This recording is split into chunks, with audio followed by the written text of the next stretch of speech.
and the storm is over whether or not she should be allowed to participate in the pageant, because there are those who feel that she is not South African enough, and that it will be difficult for her to represent South Africa because of her lineage.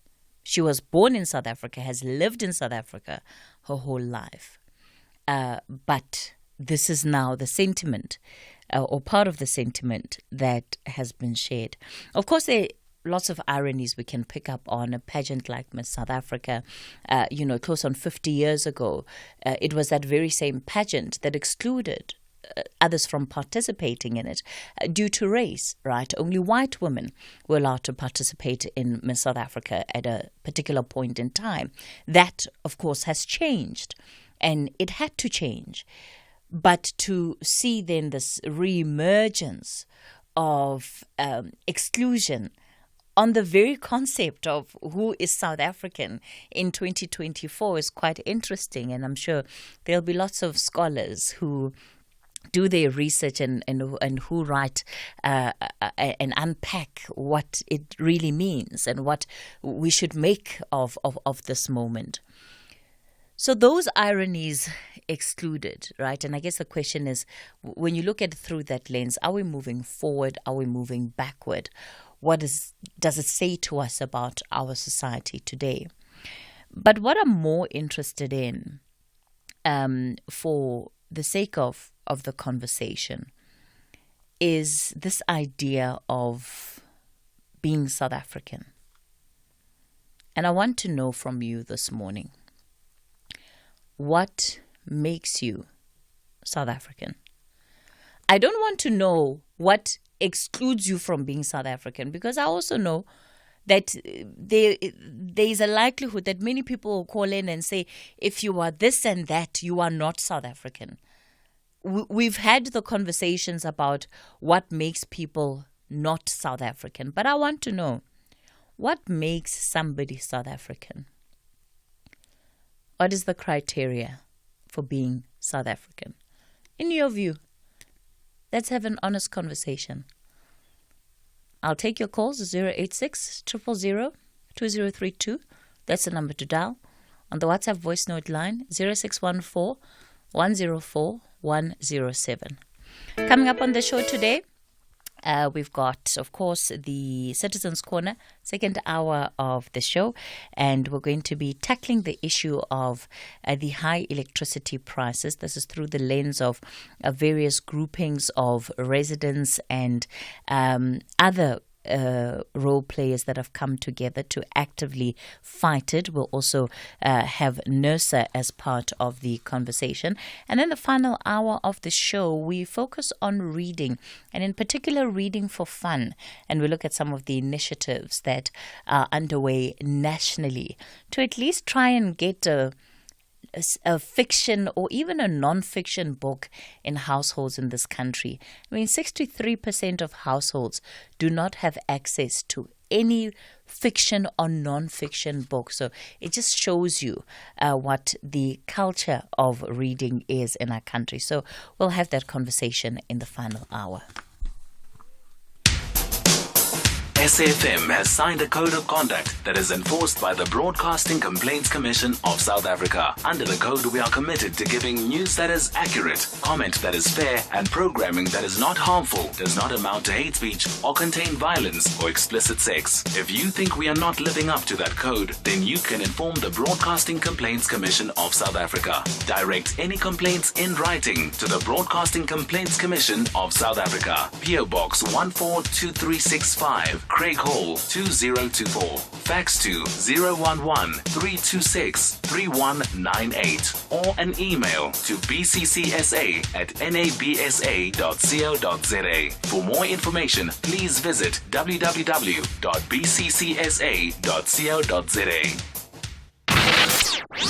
The Talking Point with Cathy Mohlahlana. Weekdays 9 a.m. till midday. Good morning, Cathy, and the brilliant team behind the scenes. I'm Donald in Rustenburg. Hey, thanks for reminding us of Ivan Mawarire, of hashtag this flag. And he promised Mkwanans of Tajamuka. Hey, those guys, they went through a lot. Yeah, it was a tough time. Aluta continue, struggle continues. SAFM values your views. Be an active citizen. Absolutely. It was an incredibly difficult time for those activists. So, yeah, thanks for acknowledging that. David, here in Pietermaritzburg, good morning. Thank you, Cathy, for taking my call. You will recall that the former Minister of Home Affairs, Dr. Mohlahlana, said for anyone to qualify to be a South African, it doesn't make a person to automatically qualify if both parents are foreigners.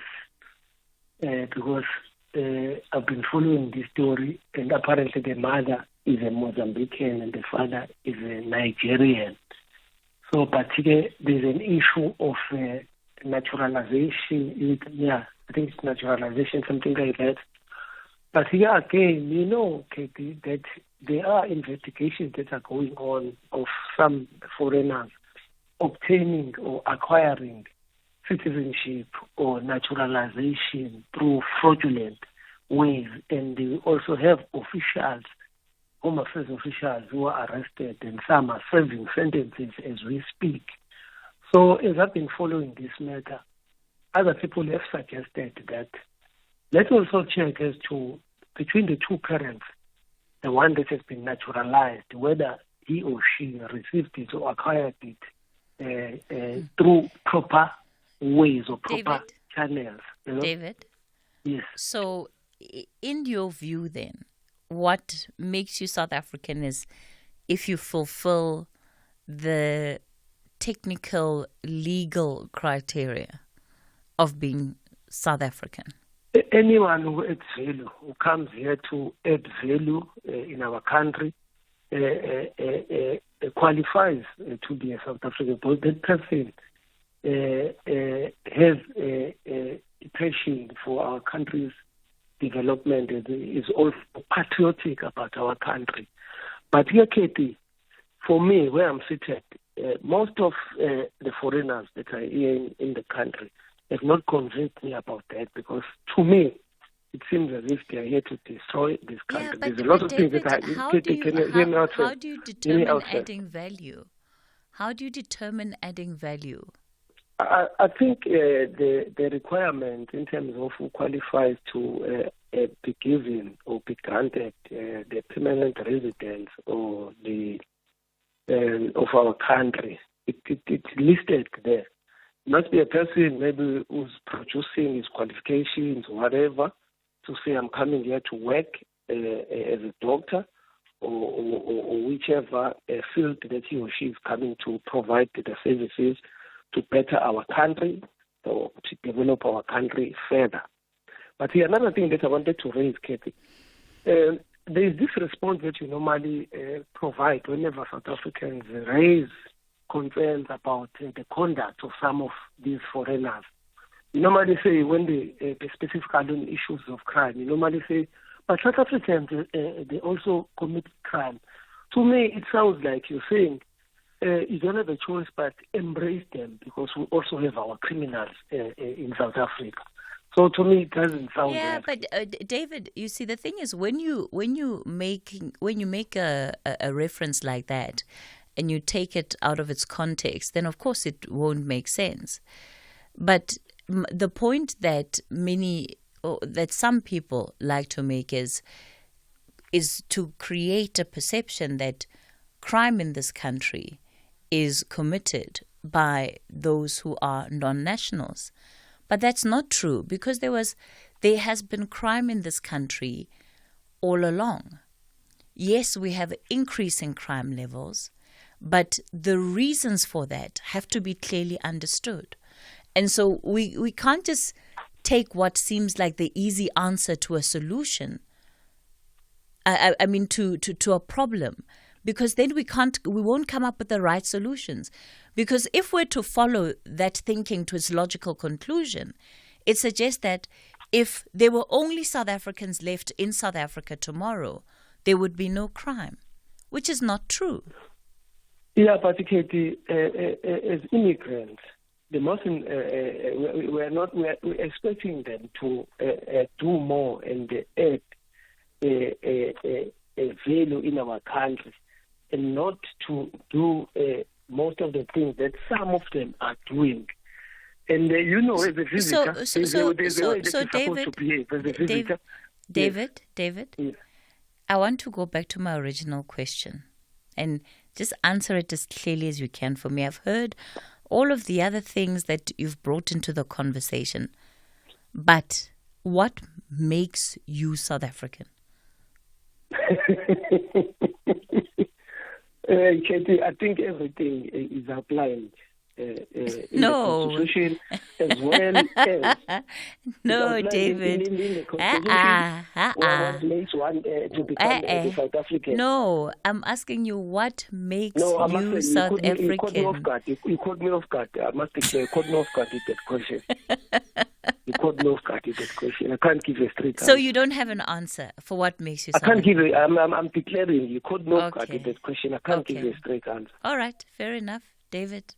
Out in Yeah, my but they must Okay, also no. know- Let's leave it there, David. Let me give others a chance. And okay, so I entertained David for too long. So let's not get dragged down by what we understand to be the sentiment of what should not make people South African or what should disqualify people from being South African, right? David touched on the technical stuff, the legalities, home affairs. Yes, we know all of that. But what makes one South African? What makes you South African? Bramoro in Mangaung, good morning. Good morning, Elsie. How are you? I'm well, thank you. Thank you very much for dodging us the day after Steve left. You should have been there to cry. We wanted to hear your tears on radio, but you decided to go offline. I was having such a difficult morning, Bramoro. We know very well. We knew it. We knew it very well. Yeah. Thank you. You know, I'm a migrant from Ghana in West Africa. This incident with our sister is very hateful, but she also has herself to be blamed. She was born in South Africa, doesn't guarantee her a full citizenship. She needs to apply for it. I've been in this country for more than 10 years. I'm still not regarded as a citizen. I need to apply for it, although I have, but I'm still waiting for the response, which might be accepted or declined. Nevertheless, Cathy, we need to channel this communication to AU and then the Pan-African Parliament for us to have a lasting solution to it. Speaking about it only on SAFM might just put a stop to it for temporary. But the long term, we have that pandemic within us. If you go to Ghana, for example, Cathy, you and your husband giving birth in Ghana, your child is not regarded as a Ghanaian. There is no way the government of Ghana is going to say your child is a Ghanaian by birth, unless one of the parents is a Ghanaian. That is when that child will be regarded as a Ghanaian. You go to Nigeria, the same problem is there. You come to South Africa, initially beginning, South Africa wasn't like that. But later on, they decided to amend the immigration laws by adopting some of the immigration laws of other countries in Europe or Africa. So perhaps if my own country, Ghana, had a better immigration laws, whereas two foreigners giving birth in the country, that child will be regarded as a Ghanaian. Maybe South Africa would have probably maintained that old law instead of amending it to be where it is today. Yeah. So Bramoro, given your own experience, right, and how long you've been South African, what do you regard yourself as? I regard myself as a Ghanaian as long as I still possess my Ghana passport. Okay. So you don't regard yourself as being South African? Based on the book that I have, but if I, upon all, like, okay, let me put it this way. If I put the passport that I'm holding aside, I regard myself as a South African. I dress like South African, eat like South African, act like South African, because I'm in the land of South Africa. I bath South African water. I drink South African water. That makes me part of South Africa. If, God forbid, if there is a crisis in South Africa, I will not be exempted from that. When there was a COVID-19, no one said I'm a Ghanaian, so I shouldn't be under that lockdown. I was facing the hardship that South Africans were facing. The only thing that is not making me to be a full South African is just the identity, which is a book or the card.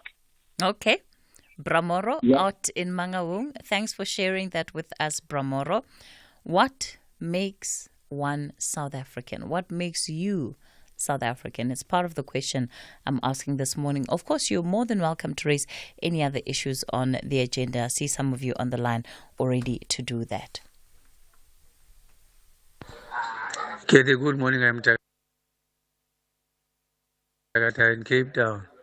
Seemingly, racism counts more than the killings of their children at school by the other children. Because I think if I'm counting last week, it is more than 3 kids who were stabbed by the other kids at school. But the sensitivity to that is not like this one of the racism.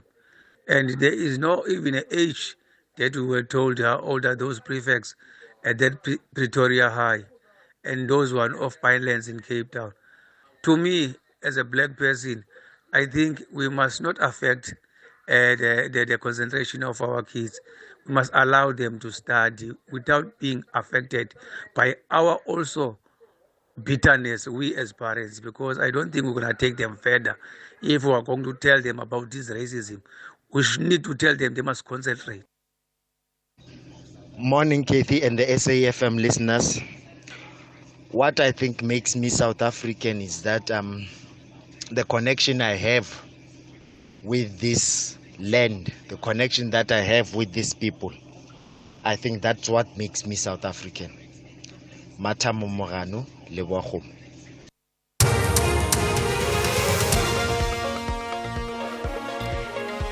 Good morning. In the headlines, Public Works Minister Dean McPherson has sent a stern warning to so-called Tinder mafia groups. It follows the recent kidnap and brutal murders of 5 men alleged to be from a group known as Boko Haram from Mamelodi, east of Pretoria. 5 suspects have been killed in a shootout with police at Cato Crest in Durban.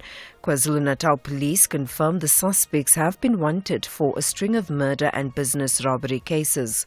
And tension has escalated in the Middle East after the assassination of Hamas senior leader Ismail Haniyeh. I'll have details on these and other stories at 10. The Talking Point with Cathy Mohlahlana. Weekdays, 9 a.m. till midday. You're listening to The Talking Point. Welcome to the show. As we continue the conversation this morning, I'm still taking your calls. It's the open line, 086 000 2032. That's the number to dial. On the WhatsApp voice note line, 0614 104 107. Yeah, I've got a bit of a smile on because this debate around what makes you South African is interesting. It is revealing. I won't tell you what I think it's fully revealing yet. Maybe I'll do that closer to the end of the hour. But reading some of your messages coming through, it's very interesting what people believe or feel makes them South African. Okay, also calling in to be part of the conversation is the former Home Affairs Minister, Dr. Motsoaledi. Good morning. Good morning, Cathy. Good morning to the listeners. Yes. Welcome to the show. Thank you very much. I'm just entering the fray because I hear this debate raging. And I thought I could be of help to the debate. I'm not sure why, when you ask the question, whether you were asking it spiritually, politically, Ubuntu, I don't know. But I'm entering the question from a legal point of view because every country has to define who is its citizen. And this is defined for every country in their Citizenship Act. There's no country in the world that doesn't have a Citizenship Act, which defines who has got a right to their citizenship. But beyond, even before the domestication of such acts. Internationally, there are about 3 methods which are used in order to determine citizenship of a person. The first one, which is called in Latin, is called jus sanguinis. Jus sanguinis means the right of blood, because sanguine is a Latin word for blood. So they say you have got the right of blood. Meaning what? It means if any of your parents, even if just one, but if any of your parents belong to that country, then a child so born out of that union becomes a citizen of that country, regardless of where the child is born, by the way, and regardless of when. You might have been born in Russia, China, America, Tanzania, but if one of your parents is a South African, you qualify to be a South African via jus sanguinis. The other one is called jus soli, which I believe many South Africans and many people, that may include quite a number of you in the media, believe that is the law in operation, which is not. It's called jus soli. Soli is a Latin word for soil. It means the right of soil, meaning the soil on which you land when you are born. You have got the right of that soil and you have got citizenship of that soil. Then the last one, which you are going to see a lot in the Olympics, is citizenship by merit, where countries just give you citizenship. They naturalize you, in other words, but because of merit, they want something from you, like your sports, prowess, your mental acumen, maybe you are a singer and all that. Then they are going to naturalize you because of your skill. They won't give that to everybody. Then every country out of that determine through their Citizenship Act how they then domesticate it. Now, globally, the whole of Europe, they are using jus sanguinis, the right of blood, except in Luxembourg. I don't know the reason. I thought it's because it's a small country. On the African continent, jus soli, the right of soil, is used in Lesotho, is used in Tanzania, is used in Chad. I forgot, Cape Verde. Otherwise, all the other countries on the African continent, they are using jus sanguinis, the right of blood, not the right of soil. The fact that you are born there doesn't mean then you have got citizenship, except if they decide to naturalize you. In the Americas, as the whole of North America are using jus sanguinis, and there are a few countries also in South America. So I just thought I need to define that, but that's a legal definition. I suspect your question was more rooted than law. Look, and Dr. Mohlahlana, I must say that is also incredibly helpful, right? Looking at it through that legal prism, but it also shows that even just on the legal prism alone, this idea of what makes one a citizen can be looked at through different lens. And if you were to think about it, without necessarily having to rely on the technical criteria of what gives one entitlement to citizenship. We heard from Bramoro, who is Ghanaian, has been in South Africa for 10 years, and he says, if you take away my passport, I consider myself South African, but because of my passport, I'm actually Ghanaian. So the idea of what we are is so much more, perhaps, than just what might be written on paper. What makes you South African, Dr. Mohlahlana?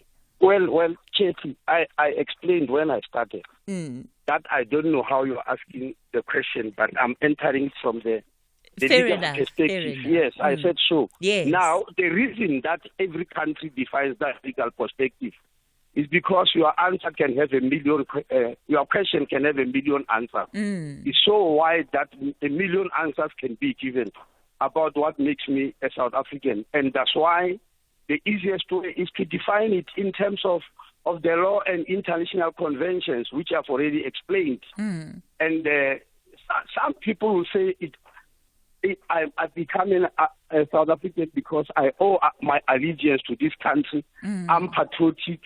I salute the flag. When the flag of South Africa rises up, like it happened with our Olympic gold medalist Tatjana, who started shedding tears when the flag was going up. If I salute that flag, I may feel that I owe allegiance to that country, but as I'm saying, there are million other parameters about that. And that's why I thought we also need to define it in terms of conventions internationally, but also in terms of the law in each and every country. Do you have an answer for it personally around what makes you South African? Well, I've already said so. I said I owe allegiance to this country. I fought for it. I salute its flag. I respect its national anthem, and I believe I'm fully South African in that regard. Wonderful. Thank you so much for your contribution to the conversation this morning, Minister. Appreciate it. Thank you. Thank you. The former Minister of Home Affairs there, now the Health Minister, weighing in on this debate. Ubakeng in Pretoria, good morning. Good morning, Cathy. Thank you so much for indulging me. It was so refreshing hearing a political leader actually speaking sense. When you listen to them bickering in Parliament, you would swear that these people are not able to reach the level of reasoning that we just heard from the minister now. Dr. Motsoaledi is incredibly smart, Obakeng. I'm aware. I mean, look, that's a whole conversation for another time. But I enjoyed hearing the, that high quality contribution that he made. With that said, okay, so what makes one South African? I think we need to start first by talking about what is South Africa, right? Before we talk about what makes one South African, because I think that at the moment it's a question of citizenship. But in this case, I think that considering the politics that you brought in terms of your introductory remarks, it will be helpful for us to start by looking at the history of this shared imagination or shared construct that we call South Africa, for us to understand what South Africa is. So what makes South Africa to be South Africa is the act of, the 1909 Union of South Africa Act that was passed by the British Parliament, right?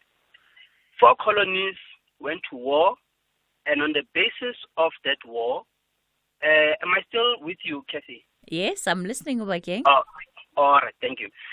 So 4 colonies went to war, 2 of them British, 2 of them Boer, and they signed the Vereeniging Treaty at 1903.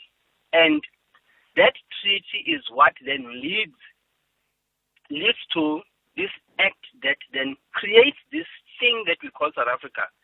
So South Africa is an amalgamation of the 4 colonies that were brought together by the 2 colonial powers that we have. Now, the logics of who is included and who is excluded is something that unfolds and evolves over time. But Article 8 of the Vereeniging Treaty, I think, was very telling about the place of the black person in this construct that later we now call South Africa. It states that the question of native franchise is something that will later be determined.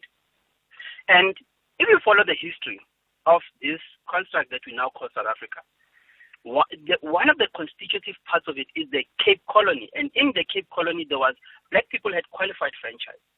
But because of the fact that the 2 other colonial powers, that being the Transvaal and the Orange Free State, they did not want natives to have franchise. They made sure that the moment that they got power, that native franchise that was there within the Cape Colony, it was disintegrated, and I believe this is in the mid-1930s that this happened. And so the question of who is South African and who is not is something that is evolving, but we must always understand that it has a colonial layer, or it has a colonial history, and also there is an issue of anti-blackness that is pervasive within this thing, which is why, and with all that history, I just want to say, those people who are so eager to police the African foreign nationals that we have in this country, as to whether they deserve citizenship or not. They do that because of the intellectual heritage that they get from their father, Hendrik Verwoerd. And so, for me, the question of who is South African, it is determined by who the owners of South Africa are. And for me, it goes back to the land question. The nice thing is that Minister Motsoaledi talked about the 3 international conventions. One of them is about the soil. And when he invokes that, the question is, what soil will we be talking about for the majority of the landless black people in South Africa? So people are walking around with passports and IDs that claim that they're South African.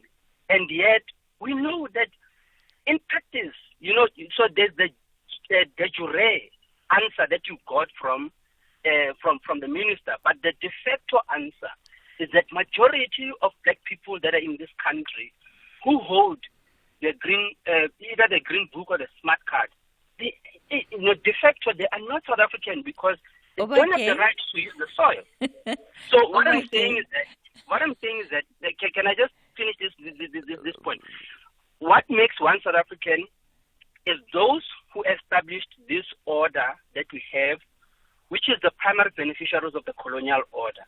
And what, from my personal perspective, I have an ambivalent relationship with my citizenship as a South African, as a result of this history that I've just given. Obakeng, number one, I did not know it was possible for somebody to give an exposition like you did in just about 4 minutes that you have been on air. But lots of ideas that you have put out there for us to be able to unpack. Obakeng saying we must go back to the history. But I also like the idea of a shared imagination, because that's what 1994 was about. It was shared imagination, a shared hope of what this country could possibly be. We're going to leave it there with you, Obakeng. Let me go to Anonymous in Jozini. Anonymous, good morning. Good morning, Cathy. Yeah, you're following in the shoes of the historical take by Obakeng there. Your view. Yes, Cathy, we're talking about this question because we inherited the Constitution. If I can take you back to the case of John Slope, the Constitution says this, and then on the other hand, the Constitution says that. People didn't know what to do with John Slope because he is expected to do this. On the other hand, he's not expected to do what he's supposed to do. It's because of what the Constitution stipulates. So, if black people sat down in Parliament and they are making laws, maybe somebody would have thought of such a situation that John Slope was in, to say, how are we going to deal with that case if things are like this? You see, we inherited the Constitution, so that is the problem. Yeah, but also, but the Constitution is not a finite document, right? So it's not like it was adopted with the intention of it never evolving, never changing to what society's requirements may be at any given time. Okay. All right. Now, what makes me a South African? I was not born in South Africa. Okay. I was also listening to the case of New West. There's an article that I read concerning New West. I don't know the authenticity of that article that says that he's born of Malawian parents and then the other parent was in South Africa. Yeah, look, I don't know, Anonymous, and I'm reluctant to sort of get into those details, especially where, yeah. Exactly. That is why I said also I don't know the authenticity of this article. Was it true or not? Because I saw it on social media. But I tried to find out, make my research so that I'll be able to have informed knowledge over that kind of a thing. You see, okay, let me leave it. Let me leave this case. You were talking about what makes you South African, Anonymous, and you said you were not born in South Africa. Yes, I was not born in South Africa, but I've been to all the provinces in South Africa. I've been to all the districts in South Africa. Within the same district, I've been to a lot of wards. I have a knowledge of who's the councillor, who's the MEC, who's the mayor. If I'm in Venda, Macheroni Abudi, I go to Cape Town, Molo Tata Molo, we are Pindia Pa, Ndiezamboko. If I go to where the colored people, who wanted me near, Varhana Niso, Ekzongara, Vakana Cray Coast, Exuk Papin, Wondra Fleece, Kandi say, Okshala Apama, no, Batagurigiri, Hagi Kopana River suit, going to Nagashi suit. I get a Libana Baba Dulam, South Africa. And then I go, I was in a time. Aninjani for Tanya Pila. Imagine Oxizangan for Tangambin, and I told her with black wood. Then the politics and economics of South Africa. Where do you get timber? Where do you get glass? Where do you get this? Where do you get that? I know all those things.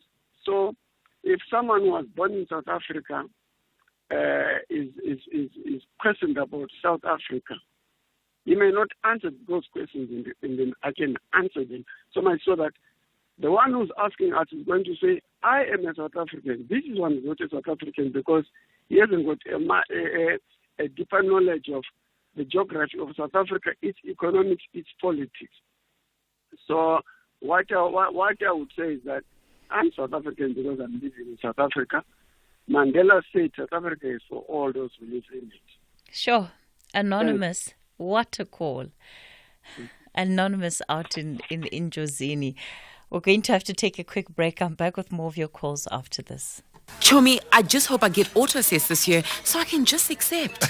You're so lazy. Remember, not everyone gets the auto-assessment notice. I know, but I'm ready. I've got my e-filing password sorted, I've updated my details, and my IRP5 is ready. Make tax matters priority by updating your personal and banking details and expect your auto-assessment notice from 1 to 14 July. If you disagree with your auto-assessment, file your return via e-filing. If you don't receive a notice, visit e-filing to submit your tax return from 15 July 2024. Visit sars.gov.za for more information.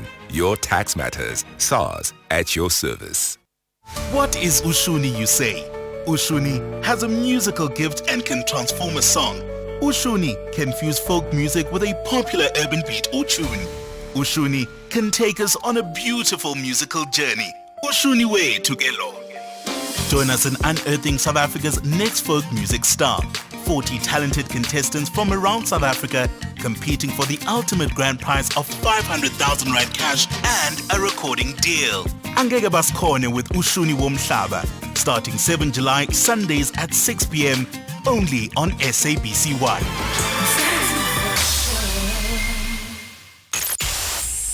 The Talking Point with Cathy Mohlahlana. Weekdays, 9 a.m. till midday. All right, we continue the conversation on The Talking Point. I'm still taking your calls. 086 000 2032 is the number to dial. On the WhatsApp voice note line, 0614 104107. Mike, you're out in Newlands. Good morning, Mike. Good morning, Cathy. Cathy, I'm not one to name drop, but the other night I was chatting to the Minister of Electricity and Energy, Ramakgopa. And while I was chatting to him, I pointed out to him that, Minister, you've done a lot for getting electricity to the houses of people that was not around. It certainly didn't happen under apartheid. But unfortunately, the people in the houses can't afford to buy the electricity that you're supplying. And I pointed out to him that the fact is that we've actually missed the boat here, Cathy, and I said to him, look, we actually need to get industry going. And then after chatting to him, I watched a program, and then I've subsequently read an article that the Petroleum Agency, which basically controlled all the petroleum companies in South Africa, announced the fact that Shell, Total, and 2 other companies are now leaving South Africa. Now, we know that Shell had already gone. But Total is apparently the biggest blow yet. Yeah, I don't know if Total is leaving per se, Mike. They've just abandoned their gas interests. Correct. correct. Yes, so And but they let's moved not up to Namibia. Yes, let's not say that they're leaving. It's just Well, okay. one big project, gas. Yep, they're Yes, moving it. yes, they Now, were that doing big exploration, and they Sure. now say it's unviable. Yeah. Correct. And that's what the point I want to get to is, first of all, let's just not, I also want to mention the fact there were 6,500 jobs on offer, and 65 billion rand would have been added to our GNP.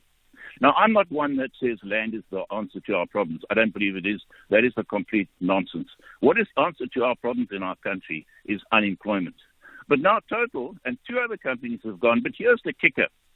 We're left with Russia, Cathy. Yeah, but Mike, it's also not completely honest to say that Total is gone.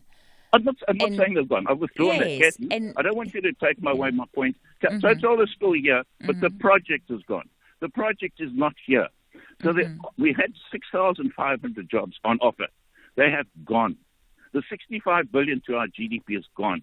But the point I want to make, Cathy, is it's not, is the fact that we're left with Russia and a company called Ecuador Holdings, which is an ANC-based company with cadres, which has just recently gone bankrupt.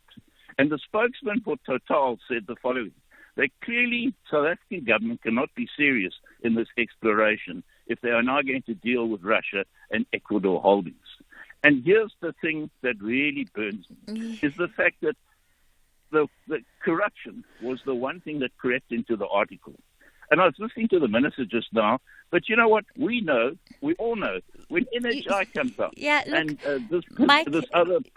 corruption is going to be off the charts, and we've now driven these jobs away. The difficulty is that you're fudging a lot of matters altogether. No, the Total exploration matter does not have anything to do with the Ecuador matter that you're raising, because that corruption is alleged to have taken place under Petro SA, and its own deal in terms of building a gas pipeline offshore. So the two issues are not directly related. They're directly related, according to this article. Total have moved up to Namibia. They're doing business with Namibia. We might still pick up some of that business, but the point is they will now be based in Namibia. And we have now lost the possibility of getting 65 billion rands worth of oil out to seabed, because they say the ANC government cannot be trusted, basically, and they are just corrupt. What can I say? What do we do with Ecuador Holdings? A corrupt ANC established company, and we've lost 6,500 jobs. All right, really, Mike. That's a tragedy. Let's leave it there. Yeah, okay. Mike out in Newlands. Yeah, look, okay. That's like I said, Mike, of course, and perhaps it is a story that may be worth looking into a bit more closely. Why Total has decided to stop with its gas exploration efforts. And when it comes to the overall gas strategy for the country, what is government's plan, particularly under Petro SA and some of the contracts there that have been questionable, that have come under scrutiny, and, have service providers that have seemingly not been up to the task of the responsibility that they have been given. Some of the stories are quite technical, but may be worth it. But I don't think that how Mike has put it this morning is a fair reflection fully of some of the events that have unfolded.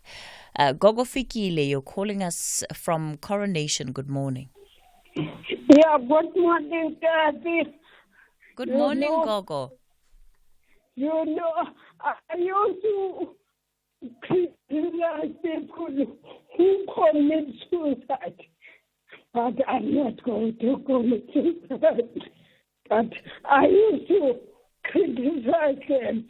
Now I understand why they commit suicide, because after I said it, I am also frustrated with this old age home.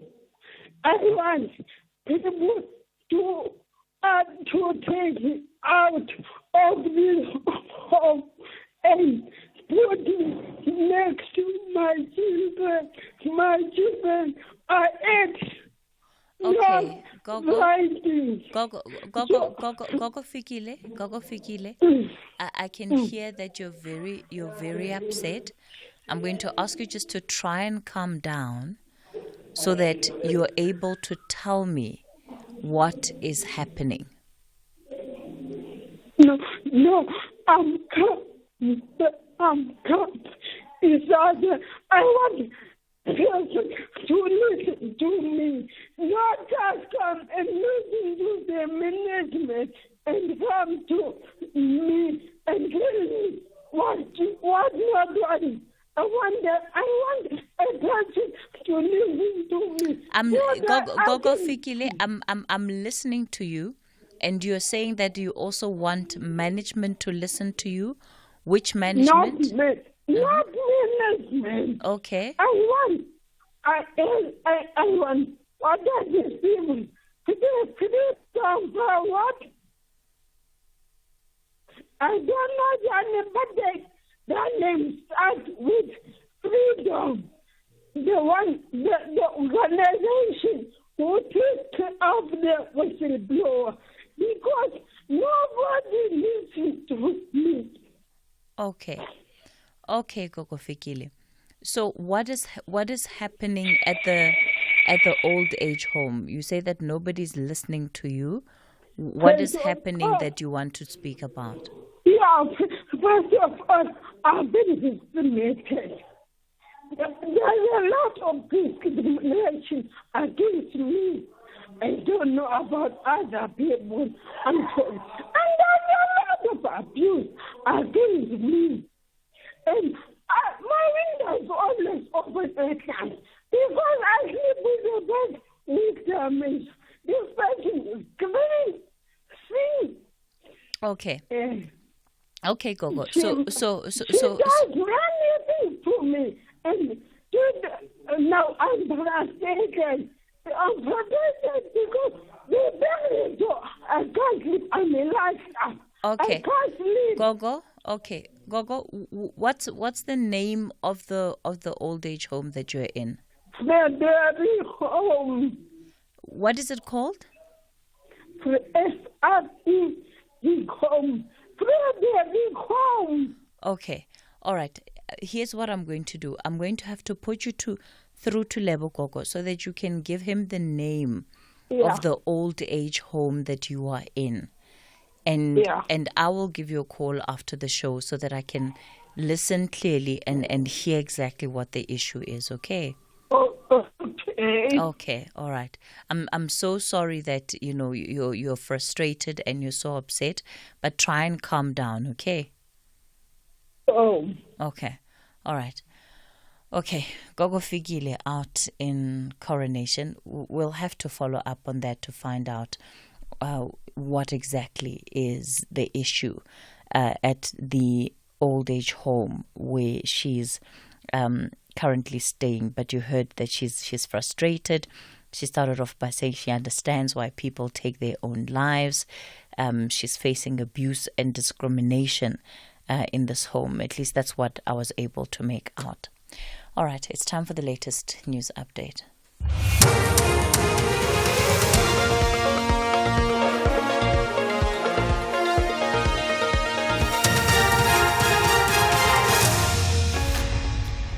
In our top stories, Public Works Minister warns tender mafia groups and 5 suspected criminals killed in KwaZulu-Natal. Good morning.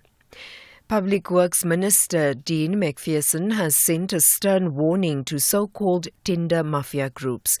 It follows the recent kidnap and brutal murders of 5 men alleged to be from a group known as Boko Haram from Mamelodi, east of Pretoria. It's believed they were abducted on the way to Mamelodi following an altercation at a construction site. They were tortured and killed. Their bodies were dumped in an open field. The group reportedly went to a road construction site to demand a 30% stake in the project to face disruption. McPherson elaborates. There is no room for construction mafia or people that want to hold up our sites. There's no negotiations. We're not talking to them. We want to get our projects up and running and deliver to our communities on time and on budget. What we need to do is we need to start sending some of these people to prison. If we start to set an example and show them that you can't bring to stop a project and get away with it.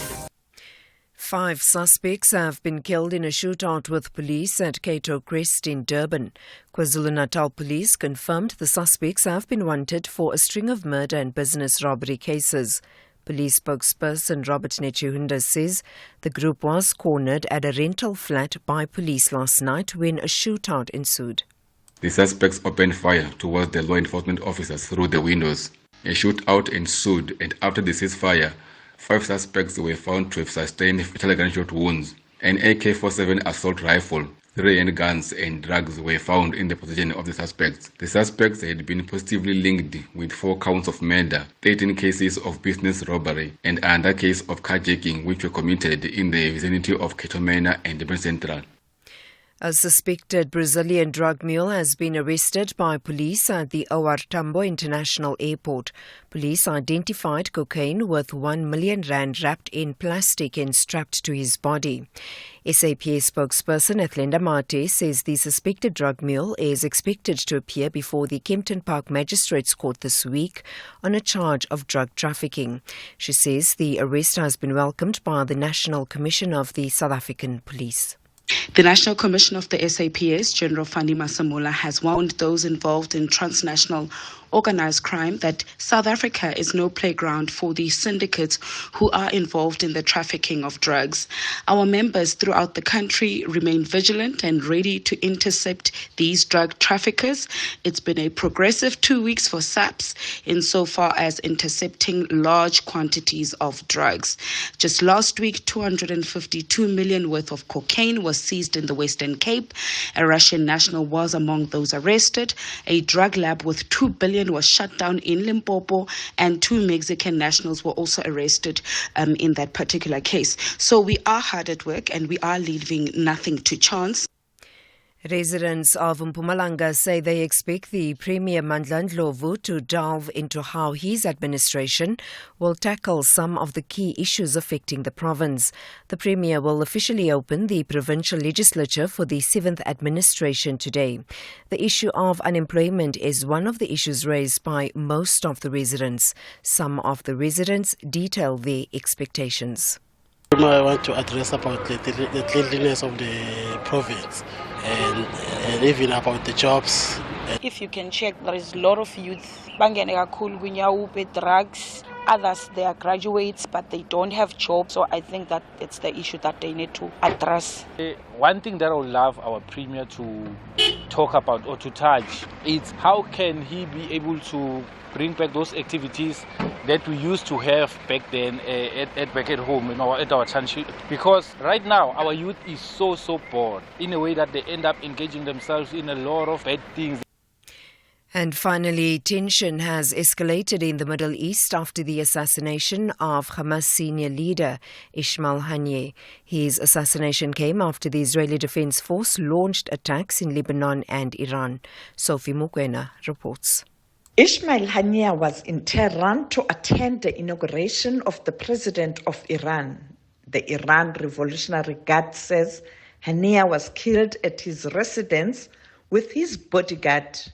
Israel earlier launched an attack in Beirut, Lebanon, targeting Hezbollah commander. These attacks are going to derail the ceasefire talks between Hamas and Israel. Recapping the top story, Public Works Minister Dean McPherson has sent a stern warning to so-called tender mafia groups.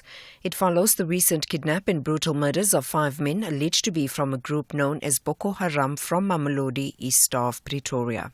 For SAFM News, I am Anne Musa. Do great solutions start with good conversation?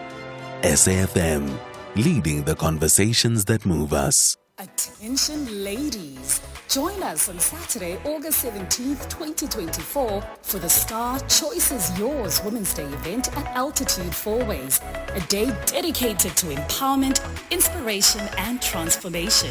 Engage with dynamic speakers, attend interactive conversations and connect with amazing women just like you. The event will be hosted by the fabulous Unatingai. Don't miss out on this opportunity to celebrate and elevate yourself. Get your tickets now at www.quicket.co.za for 550 Rand, drinks, food and a gift bag included. Plus, stand a chance to win an honor product. This incredible event is powered by independent media and the Honor 200 series. And we will buy 500 cars and we will buy 500 more just to be the one who buys your car. We'll come to you and offer more. We buy cars, we buy cars. Da-da-dun-da-da-dun-da-da-dun-da-da-da-da. We buy cars, we buy cars. Da-da-dun-da-da-dun-da-da-dun-da-da-da-da. We Buy Cars, the easiest way to sell your car by far. Nothing beats the feeling of relaxing on your couch after a long, hard day, getting rid of those work clothes and feeling the freedom of being in your PJs. Throwing off that lace front, undoing your hair, that makeup, voila, gone. It's going to be a quiet, relaxed night. Well, not on S3. Bring a whole lot of vroom to your weeknights with Top Gear Season 16. Monday to Wednesday at 10 p.m. and Top Gear specials such as Top Gear from A to Z and Top Gear The Races. Friday nights from 9 to 11 p.m. Channel your inner vroom with BBC Primetime. Only on S3. Open up. S3.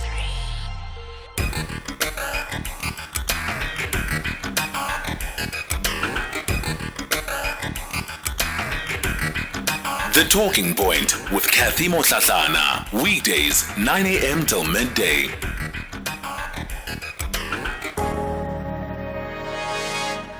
9 after 10 o'clock. Welcome to the second hour of the Talking Point. Coming up in this hour, we're going to get into Citizens Corner. And our focus for the conversation today is on the high electricity prices. And we'll be in conversation with a representative from Electricity Prices Must Fall. We'll also be speaking to one of the officials at OUTA, also part of the steering committee in Joburg, also to deal with the issue of high electricity prices. And of course, we'll be joined by NERSA, the head of electricity pricing and tariff. Tariffs will be part of that conversation too. So that's what you can look forward to over the next hour. Lots of your WhatsApp voice notes coming through still on the WhatsApp line. For those who are concerned about Gogo Fikile, we are going to follow up with her to find out what exactly the issue is. Hopefully I'll be able to give you an update tomorrow. Of course, she was our last call on the show this morning and very upset, so very difficult to hear clearly what it is that she needed to complain about or tell us about on the show. But as always, I really, really do appreciate all of the engagement that you bring onto the show. You really make the open line what it is, and thank you for that. Okay, so we'll take a couple of your WhatsApp voice notes and then we'll get into our second conversation of the day. Let's have the conversation. WhatsApp voice notes on 0614 104 107. Good morning, Cathy and SFM listeners. Cathy, Zimbabwean went to claim money from the RAF, and the RAF and Macintosh Polela had to go to court to block him. But when a Swedish pocketed 27 million, it was fine. So in South Africa, a foreigner is an African man or an African woman from another African country. It's the same with this beauty pageant. If that girl was a product of a Britain and a Germany, there was not going to be a hullabaloo. But the fact that is a product of a Mozambican national and a Nigerian national is a foreign national. It doesn't qualify. So in South Africa, a foreigner is someone who comes from an African country. Thanks, James Johannesburg. Good morning, Cathy Matabuche. Cathy, just a point on the issue of rewards or awards that are going to be given to whistleblowers. I think what this organization is doing is encouraging something that is going to be bad, especially about these whistleblowers, because some of them are going to use that opportunity to lie about individuals, which is going to create some unnecessary litigations between them and those affected individuals. I think this should be discouraged. Thank you. Good morning, Keith. On Miss South Africa, I don't see what is the issue here, because we have had Miss South Africa from Indian descent,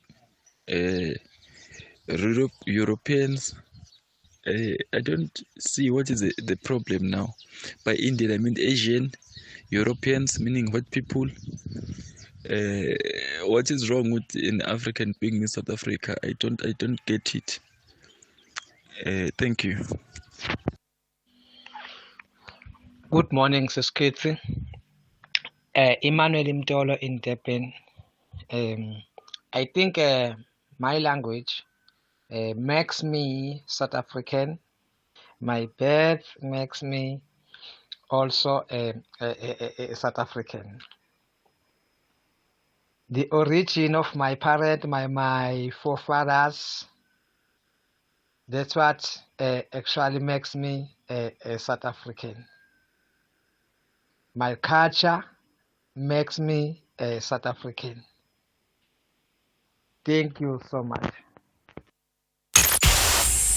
The Talking Point with Cathy Mohlahlana. Weekdays, 9 a.m. till midday. Well, there has been national cry and concerns raised around the high electricity tariffs that were approved by the National Energy Regulator of South Africa, NERSA. It had completed the approval of 178 distributors' tariffs applications, and all of these were largely to be implemented from the 1st of July. They included municipalities and other entities who manage the distribution of electricity to increase their costs. So for this segment today on Citizens Watch, we're going to try and understand, number one, some of the anger, the pushback around the increasing electricity prices. We also see that the Minister of Electricity has said he wants a review of the tariffs, especially because they are unaffordable for so many South Africans. To kickstart the conversation, we're joined by Natasha Gertze, who is the spokesperson for the Electricity Prices Must Fall movement. Natasha, good morning. Hi, good morning. Julius Kleinhans is the executive manager for Local Government Division at OUTA, also a member of the Joburg Crisis Alliance Steering Committee. Julius, good morning. It's a pleasure to be on board. Thank you very much. Good morning. And Brian Sichotlo is the head of electricity pricing and tariffs at the National Energy Regulator of South Africa. Brian, good morning. Good morning, Cathy. Good morning to the panelists and listeners. Sure.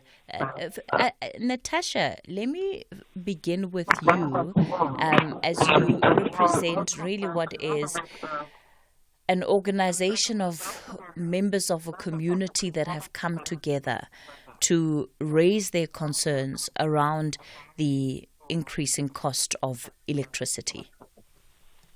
Yeah, this has actually been coming on since 2015 already, and I'm telling you, we are not being heard.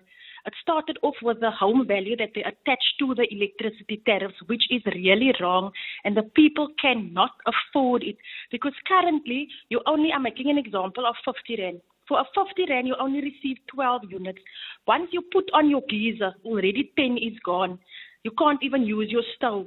So we as the consumers, we are unable to use our geyser. I mean, I have a house with a geyser, a shower, a bath, and I cannot use my geyser. Why not? Because I cannot use the electricity because I'm getting too little electricity for such a lot amount of money. They're making it impossible for us to live. They're actually ruling us within our own homes. We're unable to use our kettles even. And then we turn to gas, which is now currently an extra expense. I always go back to the wage per year increase. Where is that wage increase going? Because we are not getting it, because it's the electricity going up, as fuel, as food, it's the rates. The rates has also increased.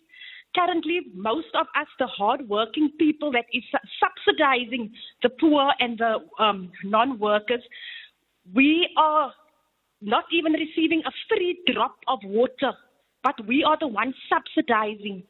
So it's really unfair, and I think that most of all, they must look into the working class, because we are the workers. Then they switch you over on the high tariff if your home value is above 550,000. It used to be 400,000. So they even increased the home value just to get you onto the domestic tariff. I will make a personal example. My home value was 200 and something. Last year, July, when they increased the home value, my home shot up to 550,000 from 200 and something. Why? Because they want you onto the domestic tariff, and now you need to pay your rates, which is another 1,000 rand extra per month.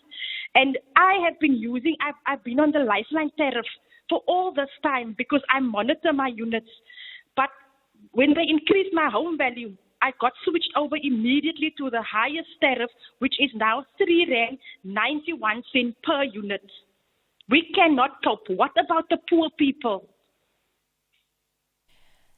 Natasha, when you got this group together, you of course will also are representing what is happening in the broader Mitchell's Plain area. Give me a sense of the community that's part of your initiative, and more broadly, how it is that people are feeling about these electricity increases. This is really too much for the people. This is the worst case. I think this has to become top priority, and nobody is looking into this matter. The people have to choose over electricity or bread or electricity. This is how bad this is. And the fact that we are being restricted within our own homes. You cannot take a bath. It's winter now. You must get home and cook water on your gas because you cannot switch on your geyser. So why is this not being looked at? The people are suffering, and most of our people in the Mitchells Plain area have done the tampering. Why do they do the tampering? They fix their boxes so that they can have electricity. That is what is happening, and now there is huge fines on the tampering whereby you cannot pay it off unless you have the full amount, and the amount starts with 8,000 rand. That is your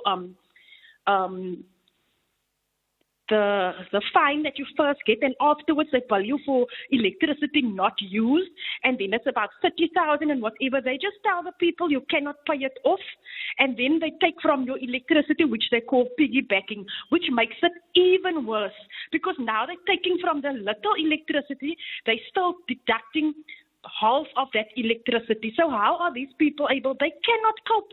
And I really cannot understand why this is not a main priority within government. Thanks for that contribution, Natasha. Of course, we will continue with you in a little bit later on. Julius, let me give you a chance to come in.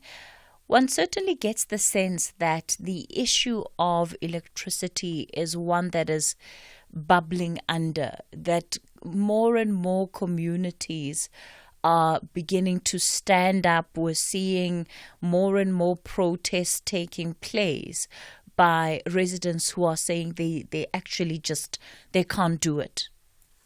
No, exactly. I think the unsustainability of people having to be able to afford to buy electricity, which, by the way, is such a necessity economically, but also on our hierarchy of needs to have access to this resource. I think it has just been poorly managed over more than a decade and badly regulated. And I'm sure Brian will step in just now. But as Natasha said, you're putting people under immense pressure in very difficult economic times where they have to literally make decisions, whether they put food on the table or buy electricity. And it's escalated so significantly. If I can just give you an indication, in the city of Johannesburg, the electricity price over the last 15 years has gone up above 300% from what it cost 15 years ago. CPI is a mere 110%. So the normal person who was lucky enough to even get an increase on their salary over this time that was equivalent to CPI will be almost 200% poorer when they to pay for the same amount of electricity.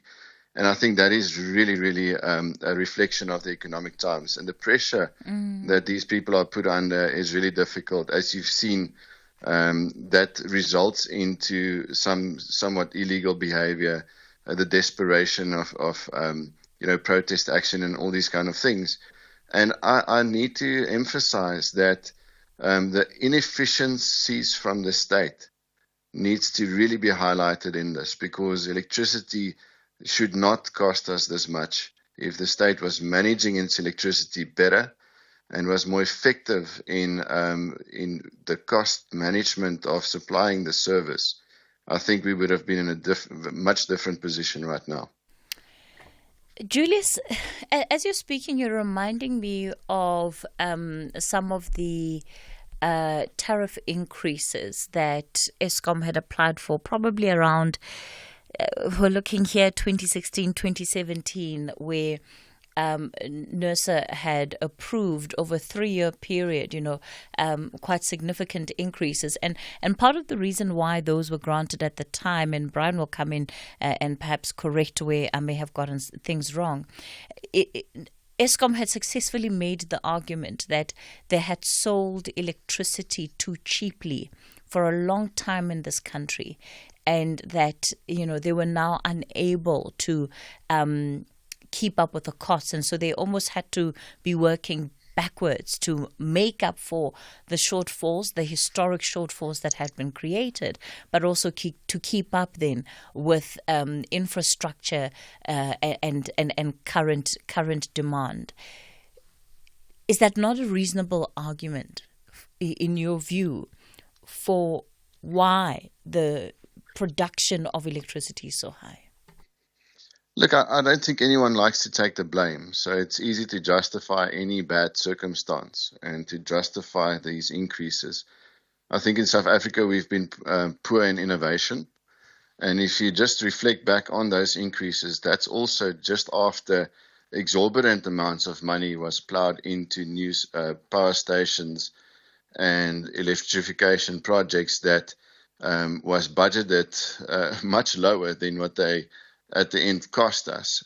And I think this is the difficult situation consumers find themselves in South Africa, because all the failures of government's implementation, all the mistakes they make, even the electricity losses we see in our municipalities, it gets cast onto the burden or the tariff increases the following year to make up for that. We don't see proper accountability. And yes, we have to unfortunately pay for the state's failure. So I think there's a strong argument to be made that we can pay less for electricity in these circumstances we're in if we've got proper management and cost of service and supply. Because I think what we also see is that the prices are being pushed up so much because of corruption and tenders and these kind of things, that it is just not competitive. And Eskom being a monopoly, it's got no competition to force it to be competitive and reduce cost and also supply better services. So I think it's twofold, because one has to also understand that in our cities and municipalities, Eskom is but a bulk supplier. The municipalities are the distributors of the electricity. And so there's two sides of tariffs, and Brian can help us with that. But it's Eskom's tariffs and then the municipalities' tariffs. And my argument specifically on the municipalities is that they fail to efficiently manage the electricity and supply. I think the cost of their service is not calculated correctly, and And I don't think the regulator has played a proper independent role to hold them to account and force them to do things properly. So it's always been easy to just submit and try to argue and almost go into like a unionist approach, saying that we want 20% and you actually want 10%, but you settle on 12%, so you get more than what you actually needed. And the unintended consequence, or the consequences of that, is the snowball effect, where electricity pricing gets so expensive that those who can afford it today see that it's cheaper to almost go off the grid and finance your electricity than having to see and pay for future electricity expenditure, which is, by the way, also not sustainably supplied. So sometimes you find yourself almost, getting alternative electricity on your own anyway, regardless of the state. Okay. Brian, let me come to you, and I know you're going to want to get into some of the technicalities of what actually goes into the electricity cost. But before you do that, and we're going to have to take headlines shortly, but before we go to headlines, maybe just respond to how people are feeling about these electricity increases and the fact that, as you've heard Natasha say, they're unaffordable. It's just too expensive. Does that matter to NERSA? It does a lot. It does a lot. It does matter a lot. And obviously, I will get into the technicalities, as you said. But the first thing that we need to start at, because it matters to the people, you spoke about some few years back, and you said there was high prices that were approved by NERSA. But also maybe we should also look at the prices that had originally been applied for by Eskom, and what prices we then approved for Eskom. Because in that way, you'll see that there is a big gap between what Eskom has applied for and what we have approved. For instance, if you look at in 2022 as an example, they had applied for 20.5, but they only got 9.61. And that is the reason. That is where we then say that in consideration of the affordability of electricity to customers, we are going to cut down on certain of the costs of Eskom and then bring the price only to the level that it covers the costs. And that's why we've got differences. We do care a lot, but at the end of the day, we need to also, by law, allow Eskom to recover their costs. Otherwise, they become unsustainable. And then the next thing is that they close down. And we cannot afford not to have a company as Eskom or municipalities not being able to provide us with a very important commodity like electricity. So those things, we need to find strike a balance between their sustainability and also the affordability, but also implications for the economy. Those are the three main things that we look at. Okay. But I can talk about the technicalities afterwards. Thanks. All right, we'll do that. It's 10:30. Let's go to the latest headlines. Thank you very much, Cathy, and good morning. With the news headlines, Kemudupi Makhalemele. The pre-trial hearing in the Thabo Bester case and his co-accused in the Free State High Court has adjourned and will resume later in the day. Public Works Minister Dean McPherson has sent a stern warning to so-called tender mafia groups, and in Venezuela, the government of Nicolas Maduro has issued an arrest warrant for the main opposition leader, Maria Corina Machado. Details of these and other stories at 11. Taking a look at your markets this morning, the rand is currently trading at 18 rand 25 to the dollar, 23 rand 42 to the pound, and 19 rand 74 to the euro. Markets in Asia were green across the board at the closing bell. The JSE is higher in mid-morning trade. Markets in Europe are currently in positive terrain. Gold is trading at $2,417, platinum $963 per ounce. The price of Brent crude oil is at $79.78 a barrel. The Talking Point with Cathy Mohlahlana. Weekdays, 9 a.m. till midday. We continue the conversation on Citizens Corner. Today we're shining the spotlight on something that, of course, has many citizens concerned and struggling with issues of affordability, and it is the high electricity costs. Part of the conversation this morning, Natasha Gerte is the spokesperson for the Electricity Prices Must Fall movement. Julius Kleinhans is Executive Manager for Local Government Division at OUTA. He's also a member of the Joburg Crisis Alliance Steering Committee. And Brian Sichotlo is the Head of Electricity Pricing and Tariff at the National Energy Regulator of South Africa. I'll be taking your contributions to this conversation in a short while on 086 000 2032. That will be the number to dial. On the WhatsApp voice note line 0614 104 107. So Brian, you talked about issues of sustainability, affordability, the state of the economy, that those are all your considerations when deciding whether or not to grant Eskom its tariff increases and what exactly you end up agreeing to. Julius made the point about how stagnant, the state of the economy has been. Inflation, of course, has just been outpacing income. And so people's real earnings, the disposable income that they left with at the end of the day, has not increased, but by and large it has decreased over the last couple of years. And yet you have these electricity costs that just keep on soaring. It's making it so difficult for many people. So from the point of looking at the state of the economy, how then does NERSA justify the increases? As I said, obviously, remember Eskom's costs. I started Eskom, and then after that, obviously, it will flow nicely into the municipalities because municipalities buy from Eskom, so we cannot ignore the input coming from Eskom. So what happened? What happened in the past, and that's why Eskom was able to then keep the prices of electricity as low as they were.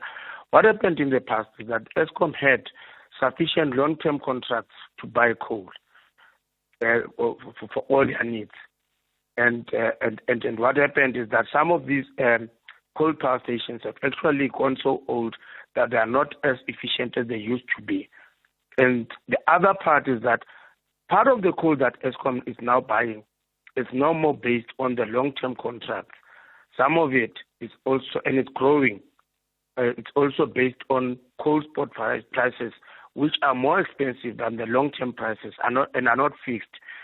So the input cost, the largest cost to Eskom, which is the input into the fuel that they use to generate their electricity, has been increasing, not in line with inflation, because these are also based on international prices. So unfortunately, that part is very difficult to keep down.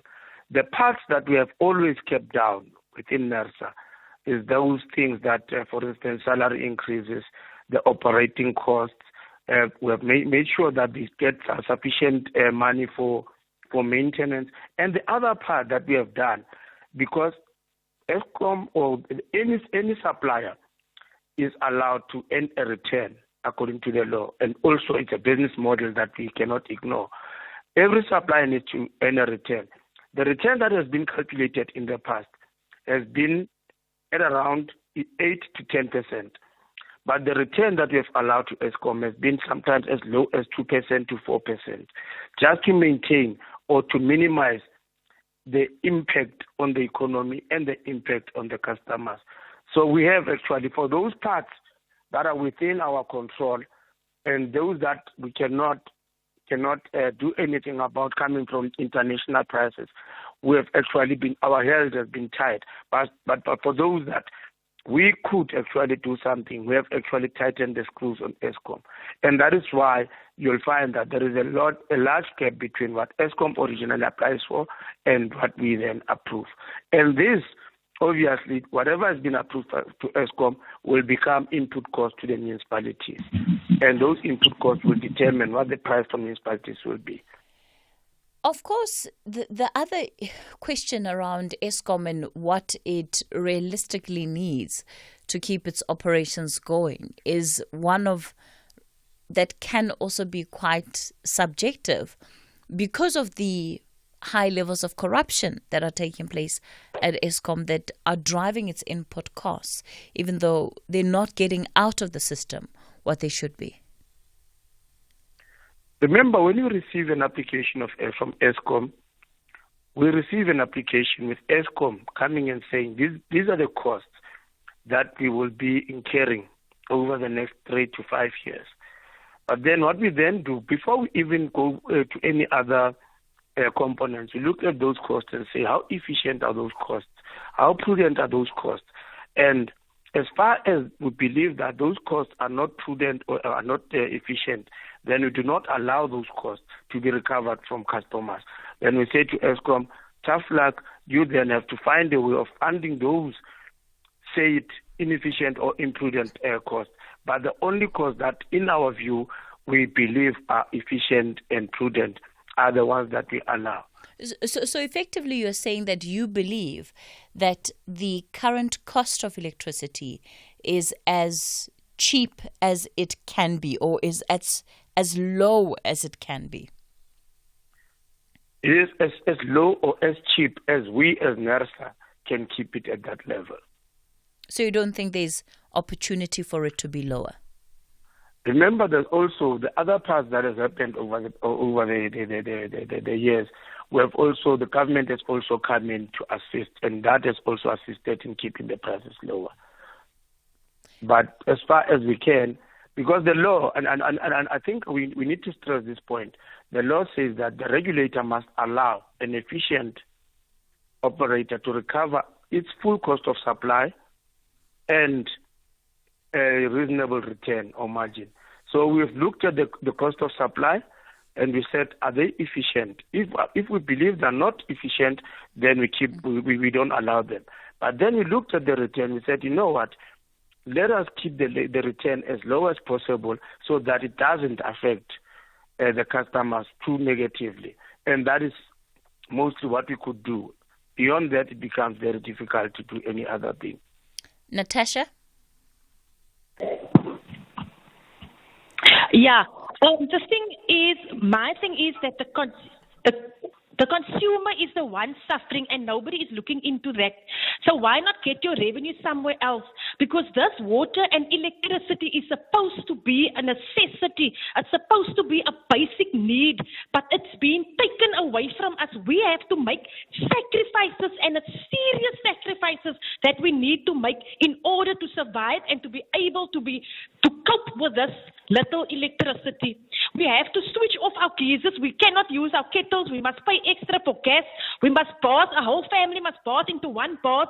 I have a top loader at home, but I need to use it as a normal twin tub. I cannot let my cycle run because of the water that you're not getting one drop for free. Nobody is looking at the fact that we as the consumers are suffering and that we must be priority. They just go on and on because we are actually paying for corruption. We are paying for them to fill up their coffers. What is happening in government where the people do not matter? It's not right, and nobody is doing nothing about it. Brian? Yeah, you see, ma'am. The thing is, I do hear the frustration from Cathy. But remember, we as NERSA can do that as much as the law allows us to do. Beyond that, obviously, we cannot do much. But as I said again, we do not just allow Eskom and the municipalities to get what they want. Over the years, the municipalities, not all municipalities got what they wanted. Over the years, Eskom has not got what they wanted. We have actually limited the burden. And in consideration of the very same things that Natasha is talking about, we have actually said that, no, if we are going to give Eskom more than 20% increase, that will actually kill people like Natasha and the communities. They won't be able to afford it. So let us try as far as possible within our powers to bring it as low as we can. And I'm using this word "can" very, very deliberately, as low as we can in our powers, Okay. as granted by the mandate from the law. We're going to continue with this conversation in a moment. Divas in Concert, a monumental event, a captivating celebration featuring Simpiwe Dana, Thandiswa Mazwai, and Makazi. Hosted by the ever-charismatic RFC. Join us on the 10th of August from 10 a.m. until 6 p.m. at Max Park Sports Complex. Tickets are available now at Web Tickets. For a chance to win tickets, follow the Star newspaper at the Star_news on Twitter. Explore the family drama and legacy of one of the most powerful royal families in South Africa, the Mukwebos. This is Mubango, 30 Years of Democracy, Season 1 and Season 2. See how it all began, from when a king suddenly dies, leaving behind 2 wives, one from a customary marriage and the other from a civil union, coming full circle to the coronation of one of his sons. Mubango Season 1 and Season 2, Monday to Friday, 9 p.m. on SABC 2. You belong. Hashtag SAFM Talking Point. All right, we continue the conversation looking at the cost of electricity. Sipho, you're out in KZN. Good morning. Ma'am, thank you so much. My English is not good, but I hope you'll understand on my behalf. I did phone in again sometimes somewhere last year, October, to inform you about my problem with Eskom, and you realized that it was a wrong bill. I'm in Washburn under Endomen municipality, that is Umzinyati district, KZN. I won't mention the village, maybe I might be a target, but the village we have 60 families there, they're all prepaid, under prepaid. Only me left with a meter. And I was the first one in the village to have an Eskom where they put a transformer, that's a big can on the pole there. And they came and removed it.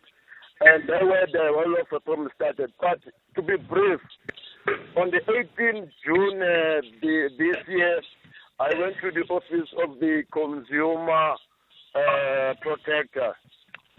He gave me various forms to complete and to lay down all detailed complaints. And I gave it to him. I do that. Then last week, somewhere last week, he phoned and said, well, he did send all this complaint to Eskom. They didn't respond, so he emailed it to NAS. What this NASO, the one you have there. Yes, NERSA. Okay. Yes, NERSA. Yes. To respond to this complaint. Because on the 13th of May this year, I was disconnected. And right now, my wife took a loan by the bank to say so that I can convert it to prepaid. I must pay 39,250 outstanding. That was done on October. But following that, on October last year, on the 27th, same month, when I inquire how far with my prepaid application, they say, oh no, you're owing 17,000 rand. You see, all is in detail. I applied two times for the prepaid with Eskom, then they come with so much money I have to pay. And right now, all I want now is that to investigate the matter, to write off this debt, to refund all outstanding money paid to the wrong account or whatever, I don't know, and to install a prepaid system in my house. And imagine, I'm just paying money as if I've got a firm or I've got running an industry. I'm only on a village. I'm only on the house. And we're outnumbered. Only my two sons, one girl, my wife, and me. That's all. Sure. Like now, I'm in town now. Like now, no one is at home. Electricity is off, and only there's nothing. All this winter come started through, and I'm begging. Okay. Sipo, I'm going to ask Brian what it is that somebody like you can do, and if there's anything that NERSA can do to assist there. Sorry about your experience, Brian, and sounds like you spent a lot of money, but still no luck in terms of the actual solution that you're looking for. Brian, you're calling us from Cape Town. Good morning. Good morning, Cathy. I'm pleased to hear that some of your callers and you yourself have mentioned the word corruption earlier. Now, that goes to the heart of the problem at Eskom. You know, since 2006, Eskom has been looted by the Guptas and all the cronies. And a report by Susan Olsen, who headed a Canadian company, which had to investigate Eskom, revealed that there was enormous looting and corruption at Eskom, besides nepotism, etc. And what disturbs me very much is the fact that since then, the reports which the Zondo Commission received, nothing has been done about it. Cyril Ramaphosa is still sitting with it 2 years later since the Zondo Commission. We've not heard a murmur from this man. And I sincerely hope that the public become aware and exposes this, and we keep on pressing government to pursue the Zondo Commission reports, because we cannot allow them to get away with this corruption and looting. Billions upon billions of rand has been looted from Eskom. The Brian Molefe has even facilitated the Guptas by, there have been reports on this, to purchase the Optimum coal mine. Okay. And that was billions involved in that transaction. So we need to pursue it. We need to put pressure on government to follow up on the Zondo Commission. We want to see all this looting and exposed, and we want to see the consequences thereof. All right. Brian, let's leave it there. Sekhatli, you're in Mankweng. Good morning. Dumelang Melekae. Re tsogile. Re tsogile re dokwa moya. Bona, today I'm just going to talk about the returns here. As much as they're talking about that return, which is the profit, I guess they're talking about that. First of all, let us just go and start with the President of the Republic. He must pay electricity. And all those blue-lighted people, the parliamentarians, so that we can bring back that return Eskom is talking about. We are in a crisis.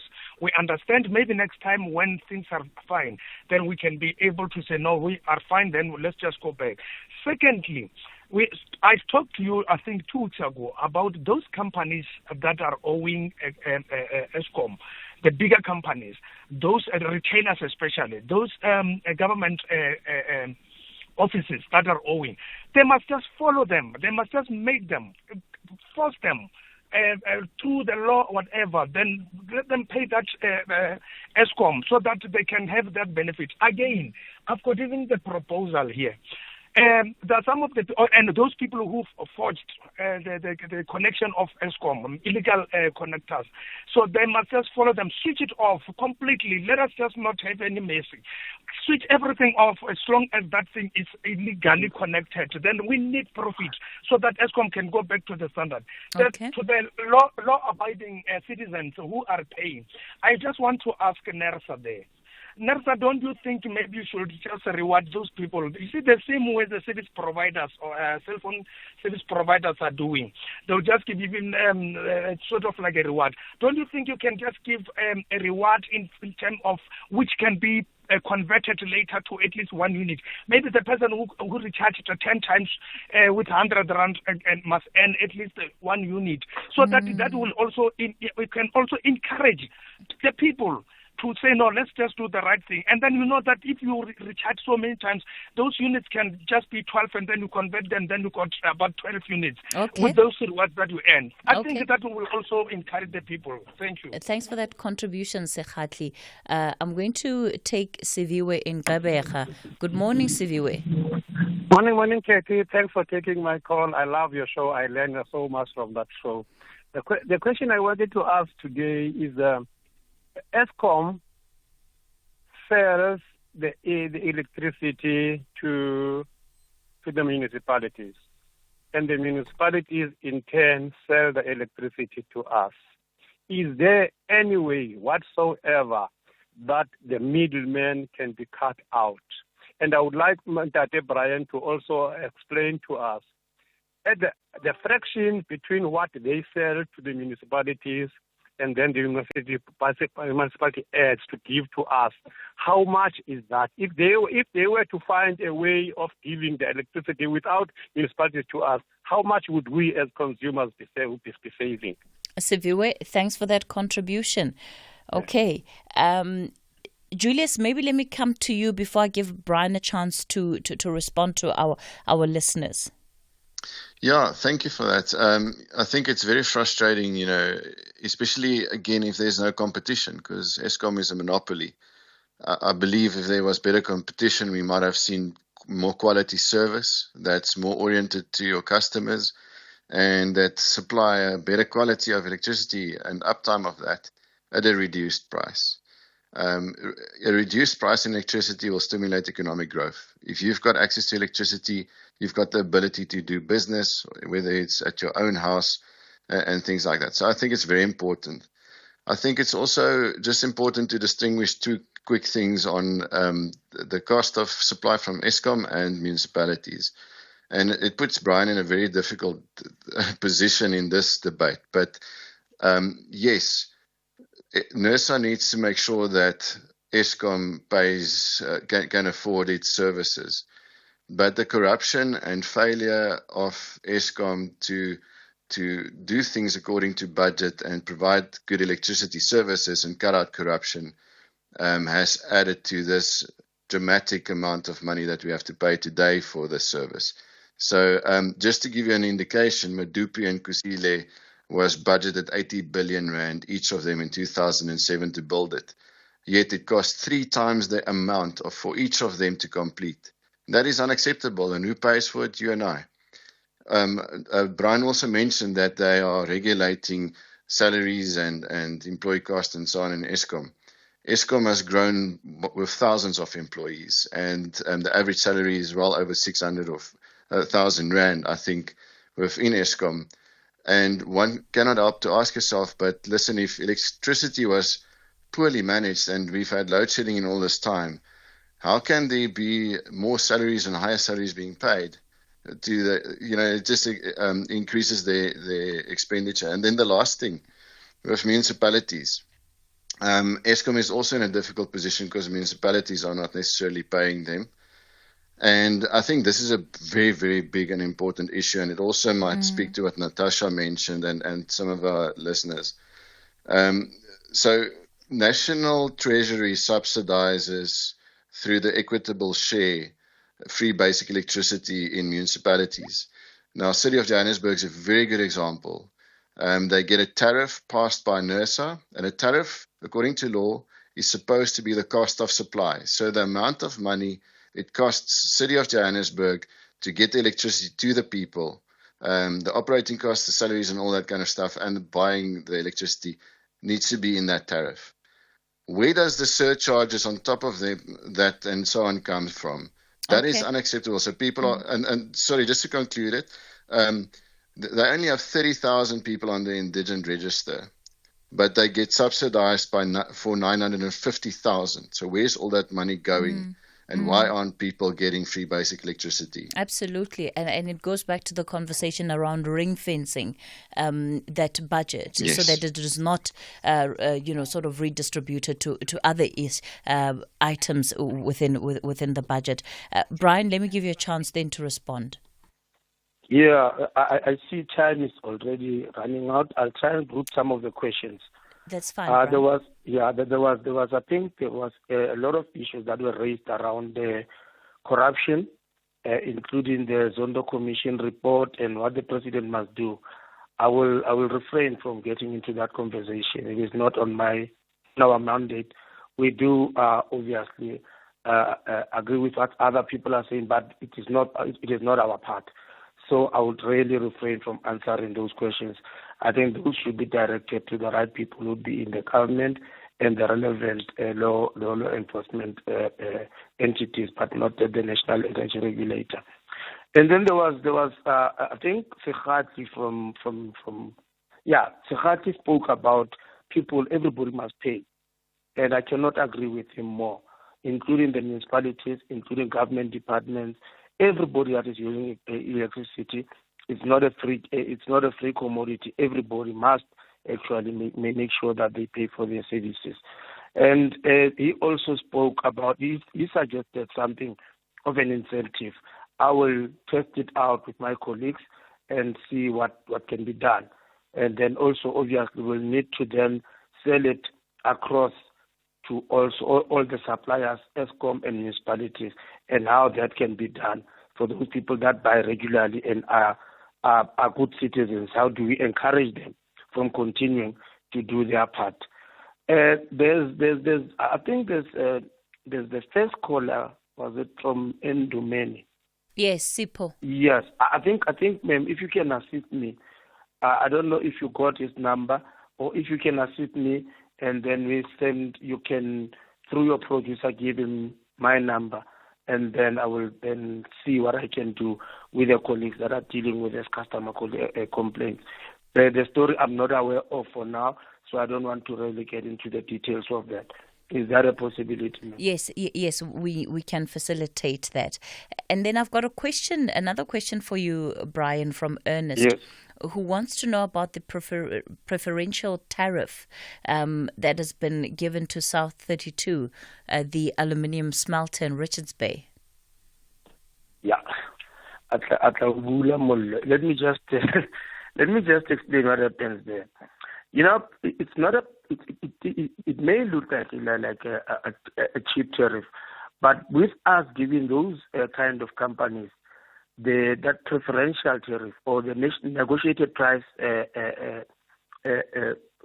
agreement tariffs, it actually assists, because those people, once they get out of the system, then what happens is that the fixed costs, which are already incurred, will have to be spread down to the very same guys that are complaining, myself and yourself, and then that means that our tariffs would have to increase even further.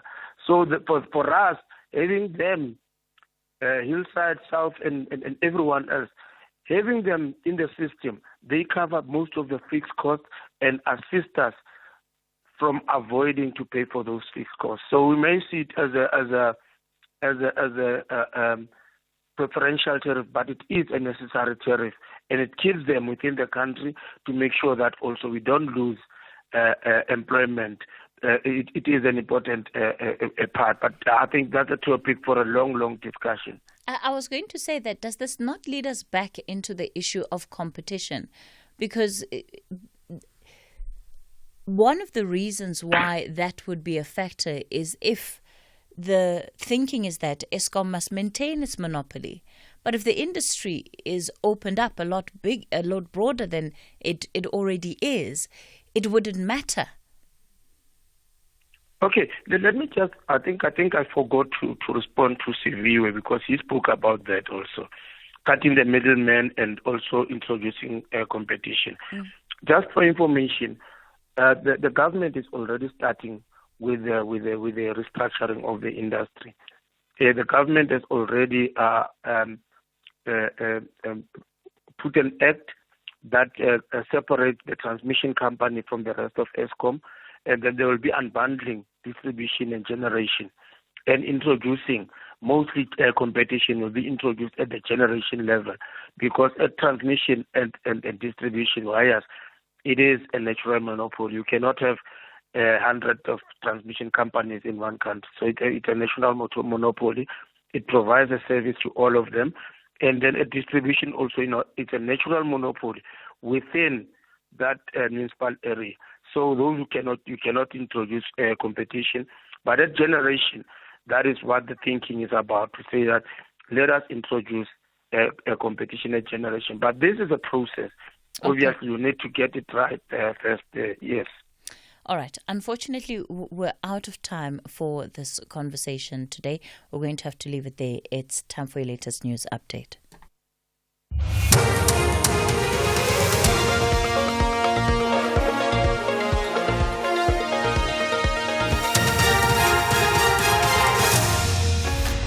The top stories at 11. The Besta pre-trial hearing is adjourned and an arrest warrant issued for Venezuela's opposition leader. A very good morning. The Free State High Court is looking at setting up a date for the Thabo Bester prison escape matter for the first term of next year. All the lawyers have confirmed that they are ready for trial except for Bester's lawyer. Bester and his co-accused are appearing before the High Court this morning. The matter has been adjourned to allow the lawyers time to confirm their availability and the trial date. A local councillor in Cato Crest in Durban, Simphiwe Khanyile, has applauded the police for working to root out criminal activities in the area. This follows the killing of 5 suspects in a shootout with the police at Cato Crest last night. According to the police, the suspects were wanted for a string of murder and business robbery cases. Khanyile says the mushrooming of shacks in the area is a contributing factor to crime. As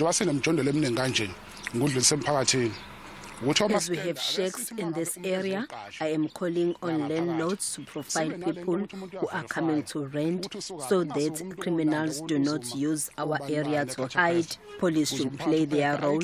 We are tired of criminals who come to hide here. At the end of the day, Cato Crest residents are painted as criminals.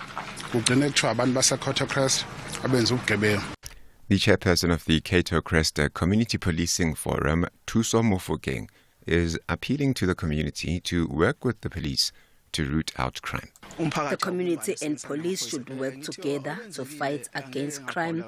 As I'm living in this community, I cannot say much on what has been done by the police, but we cannot stop police from doing their work. Public Works Minister Dean McPherson has sent a stern warning to so-called tender mafia groups. It follows the recent kidnap and brutal murders of 5 men alleged to be from a group known as Boko Haram from Mamelodi, east of Pretoria. It's believed they were abducted on their way to Mamelodi following an altercation at a construction site. They were tortured and killed and their bodies dumped in an open field. The group reportedly went to a road construction site to demand a 30% stake in the project or face disruptions. McPherson elaborates. There is no room for construction mafia or people that want to hold up our sites. There's no negotiations. We're not talking to them. We want to get our projects up and running and deliver to our communities on time and on budget. What we need to do is we need to start sending some of these people to prison. If we start to set an example and show them that you can't bring to stop a project and get away with it. Mpumalanga Premier Mandla Ndlovu says he has met with law enforcement agencies regarding the high crime rate facing the province, especially crimes against women. He says, as government, they need to root out criminal activities directly affecting the people on the ground. Ndlovu says his department will fully support the police and the courts to arrest and send the perpetrators to prison. And the government of Nicolas Maduro in Venezuela has issued an arrest warrant for the main opposition leader, Maria Corina Machado. It's reported that at least 2 opposition figures were arrested yesterday. Earlier, Machado called on her supporters to remain peaceful, even if provoked by government. The BBC's Lone Wells. Fresh protests broke out on Tuesday in the Venezuelan capital Caracas after the disputed result of Sunday's presidential election.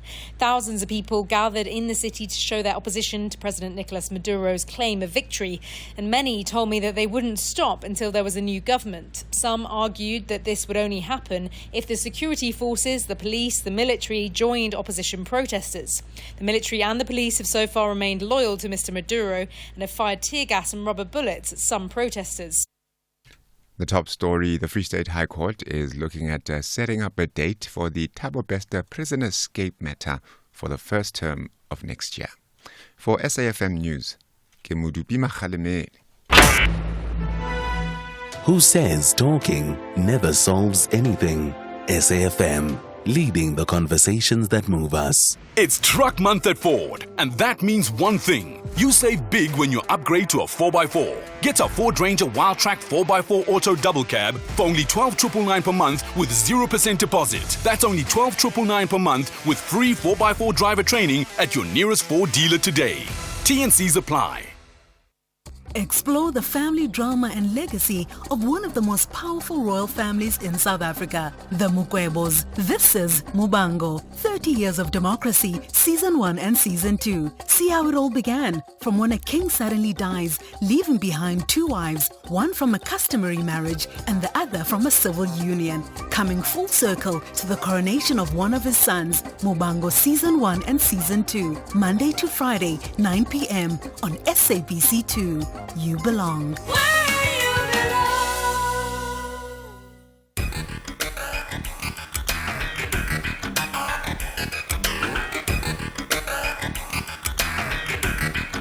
The Talking Point with Cathy Mohlahlana. Weekdays, 9 a.m. till midday.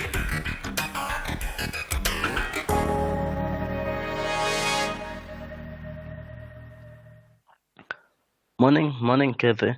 Well, to Brian, when Eskom asked for higher tariffs, they aim for a higher number, knowing very well that they won't get that number.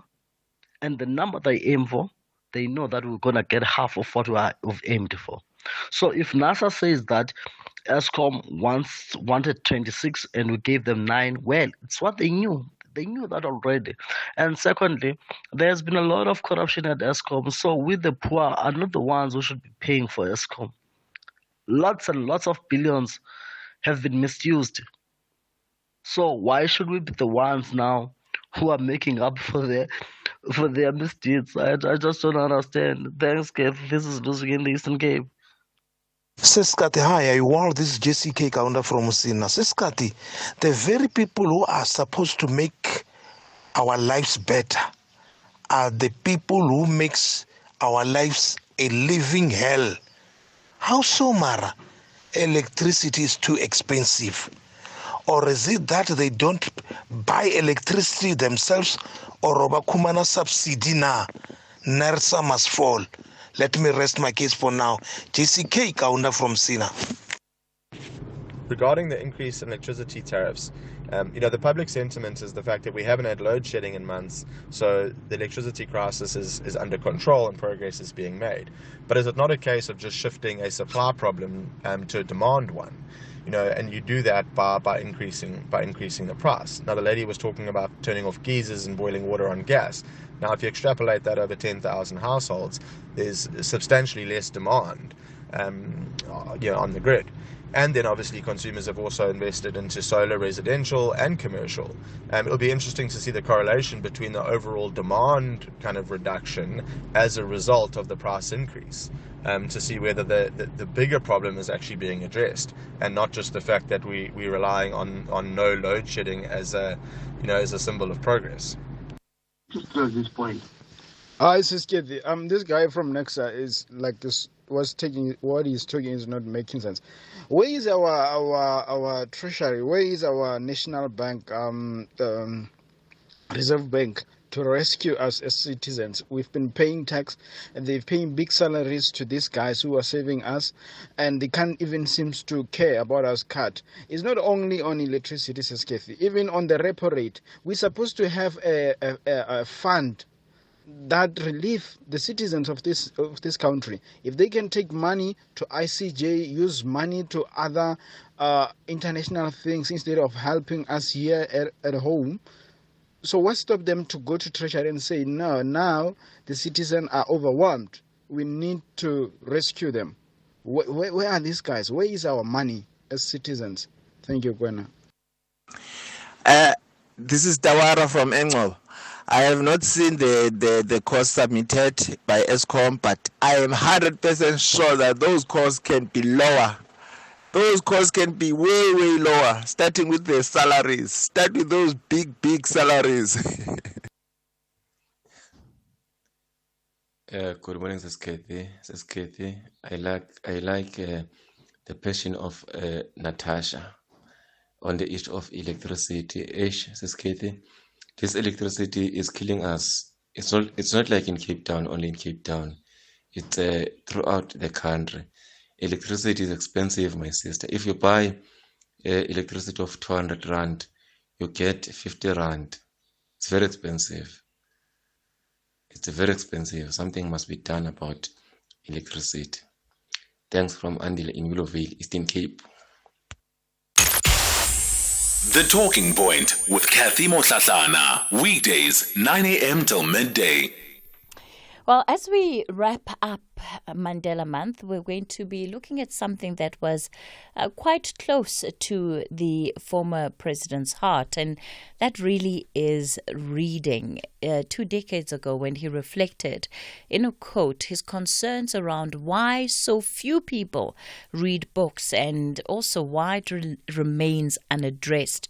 And he expressed a concern that future generations may lose out on the history of this country and lose out on their own context simply because we are not reading enough. If we look at the National Reading Barometer for 2023, it found that 63% of our households still do not have access to a single fiction or non-fiction book. Our next guests are calling on society to address the barriers in reading for leisure and the importance of building a new culture and developing positive reading habits. Masinya Dikotla is a director at Quali Books Group and joins me in studio. Good morning. Thank you so much for your time this morning. Good morning, Cathy, and good morning to the listeners. Thank you. It's a pleasure. Gabriel Kelly is with the National Reading Barometer. Gabriel, good morning to you. Morning. Thanks very much for having me on the show. Looking forward to an interesting engagement. Gabriel, it looks like you've muted yourself there. Thank you so much for making time for us. And in fact, I want to kick it off with you, Gabriel, just specifically because of the findings of the National Reading Barometer 2023. And if we just unpack what that particular piece of research also tells us about the reading patterns, reading culture in this country. Great. Yeah, thanks very much. So the National Reading Survey and the barometer, which was attached to it, which is basically just looking at the different institutional issues around reading, it's a continuation of a survey that has been taking place over several years. We picked it up from the National Book Council, who unfortunately closed. And the purpose of it is to really look at what are practices like around reading? What is access like in terms of materials? How do people use libraries? What languages do people read in? How often do people read? And why? What are barriers to reading? And then, the National Reading Barometer was led by a coalition of different organizations, one of which is Nalibali Trust, which is the organization that I work for. And we also had a particular interest in reading with children and how adult behavior, reading practices, affect children's literacy and their enjoyment of reading. So the focus is very much more on whether people read for enjoyment and pleasure, and outside of just the general of actually physically being able to read. The purpose was to just get a measure of where we stand, and also looking at ways that we can get people that are not reading as much to read more, and what are some of the barriers there, and how we can address them. So that was the real intention of the survey. If we look at why people are not reading as much as perhaps we think we should be reading, or to a level that would be satisfactory, what are the driving or causal factors? So, for in this survey, we try to take a more inclusive view of reading. So looking at how people read in different ways. Some people read just for information. Some people, and on the other side of the scale is reading for enjoyment. And so the idea that we had was that there are people that are reading, right, just when they absolutely have to. But there are a lot of, much fewer people are reading for enjoyment, and reading for enjoyment in the way that we usually define reading for enjoyment, which would be like reading a non-fiction or a fiction book. So we did find that people are reading on their cell phones, people are reading on the internet, people are reading newspapers, magazines, religious texts. So, it's not like people aren't reading at all, but people don't necessarily read a lot. And primarily because they don't necessarily have access or time to read. And in terms of the access, big driving factors are libraries. There's a huge inequality in terms of the distribution of libraries and the kind of stock that libraries have across the different provinces, with obviously more rural provinces having far less access to libraries, which means that free reading materials are very much more hard to come by. Books are expensive.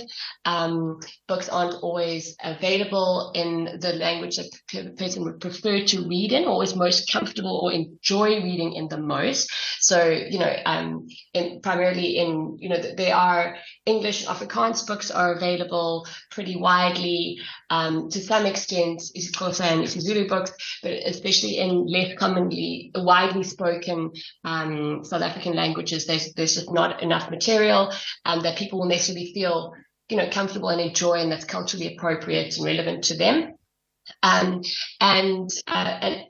a lot of it came down to that people also just cannot afford to buy books, and so 25% of households don't have any books in them at all. That's not even a textbook. That's not even a print magazine or anything like that. So it is there is this financial barrier to reading, and then there are obviously cultural drivers, and also just the amount of time that people have available.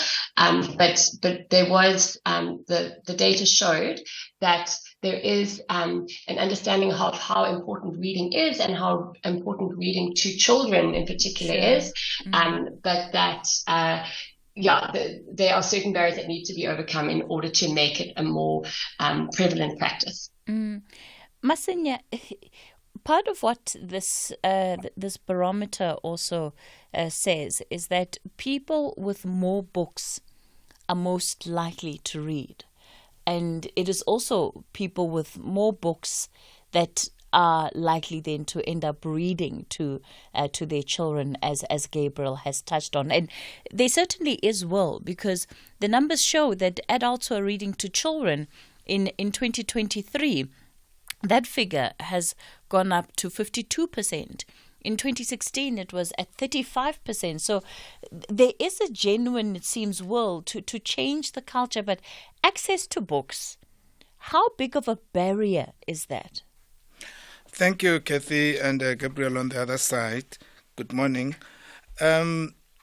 Access is very crucial, Cathy. I use the example of a child who has to learn to ride a bicycle. You can teach that child in a classroom for many days, week on ends, but unless the child has got that book or that bicycle, then the child is not going to be able to read. So access is very crucial. We need to make sure that the books are available to the child.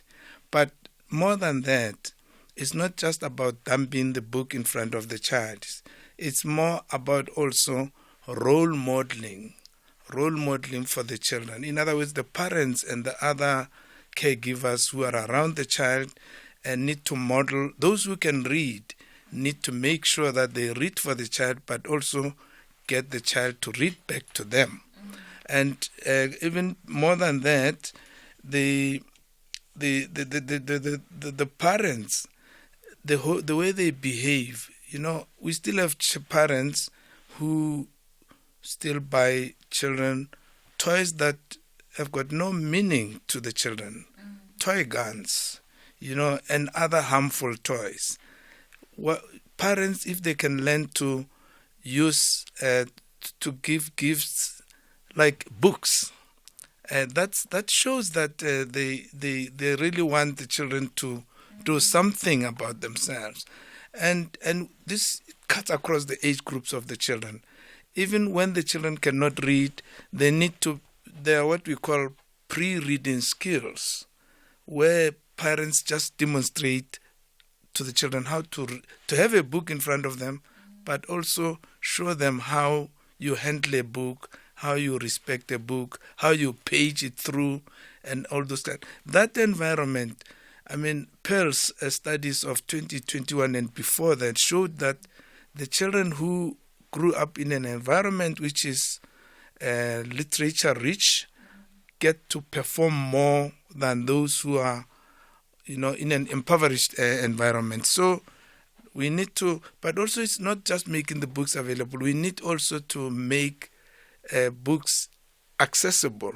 In other words, books need to be in the language of the children, especially at a young age, so that they can consolidate and get used to their own language before they can transit to an unfamiliar language. Like in an African setting, it would be English or Afrikaans, but make the books available in African languages. And research has shown us that we don't have a lot, we still have a lot to do, but then we need to do more and make sure that they are available.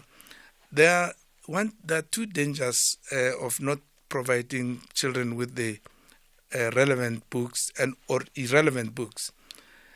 Children are bombarded with language barrier before they can even access the content at that young age. So make sure even the schools, we understand that children need to learn through their home language to at least minimum grade 6, even as they will be starting learning English as a subject. But at least the medium should be English so that they can get used to their own language. So access, and access. Gabriel, this this issue of language and the language that children learn in is, of course, quite an important issue as well.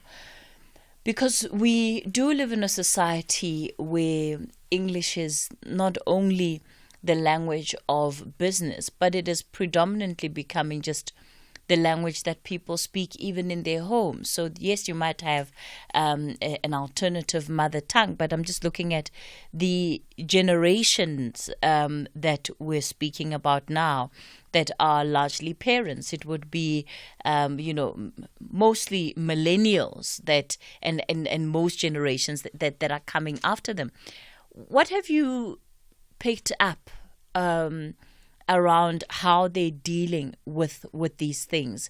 Because it's not uncommon today to have a child who perhaps has a Venda-speaking dad and a Zulu-speaking mom, but cannot speak any of those indigenous languages and speaks English. Yeah, this is a big issue, and one that the education system is taking some steps to address in terms of mother tongue bilingual education. But children are exposed to language in their homes, right? And if their parents are speaking to them in Zulu, and that's the language that they're picking up and learning from the womb. Those children will learn to read and learn to enjoy reading. And there's a lot of evidence that has demonstrated this. If they are read to in the language that they are most familiar with, they will continue to read English, and be better at reading, both in English and in their home language.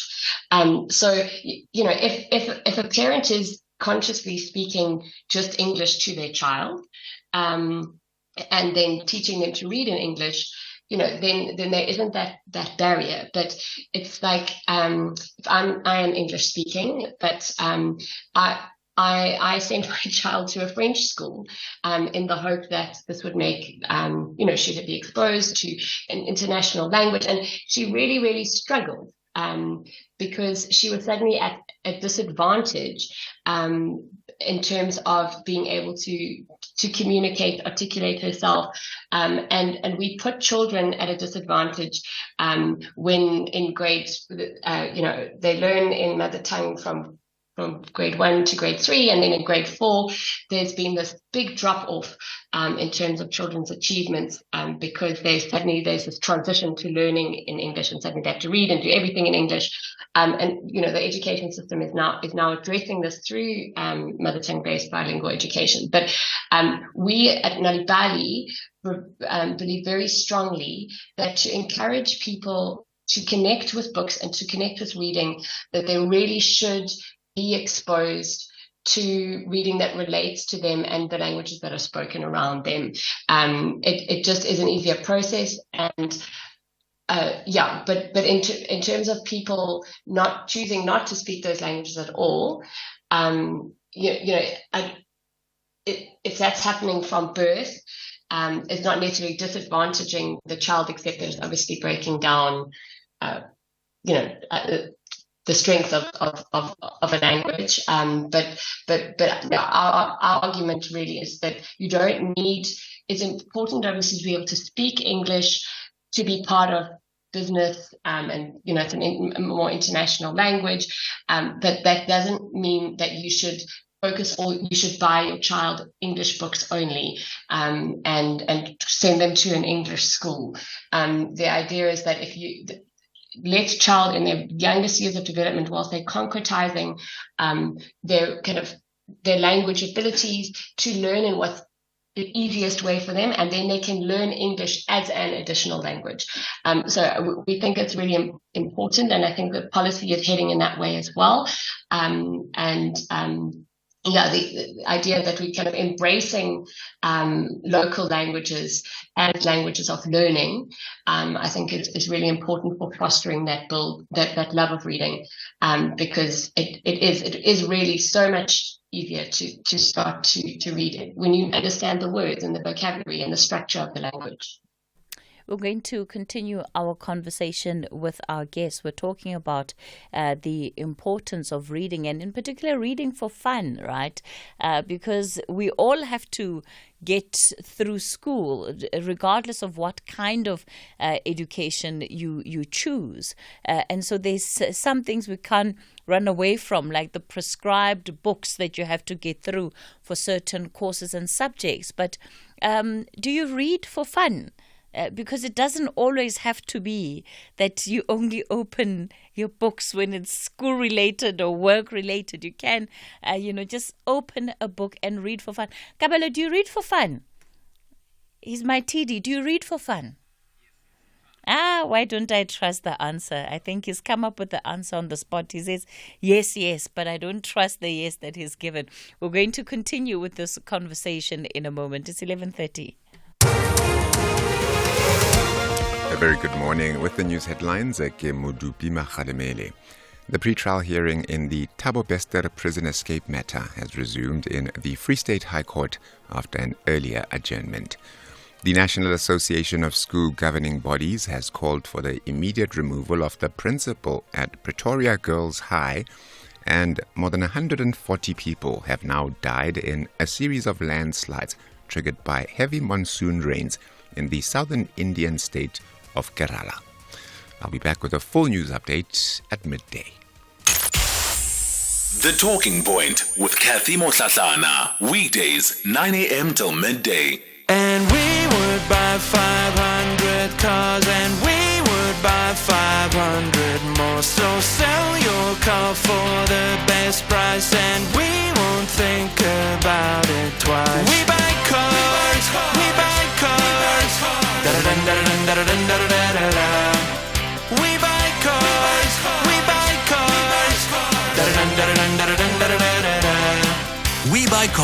easiest way to sell your car by far. Hey, want to check your TV license balance conveniently? Look no further. Our SMS service allows you to do just that. By sending a message containing your ID or TV license number to 44210, you can quickly access your balance without needing multiple inquiries or waiting on hold. Plus, standard SMS rates apply. Take advantage of this efficient method to stay informed and streamline your payment process today. T's and C's apply. From 1952 in Helsinki to 1996 in Atlanta, Penny Haynes makes history 44 years later.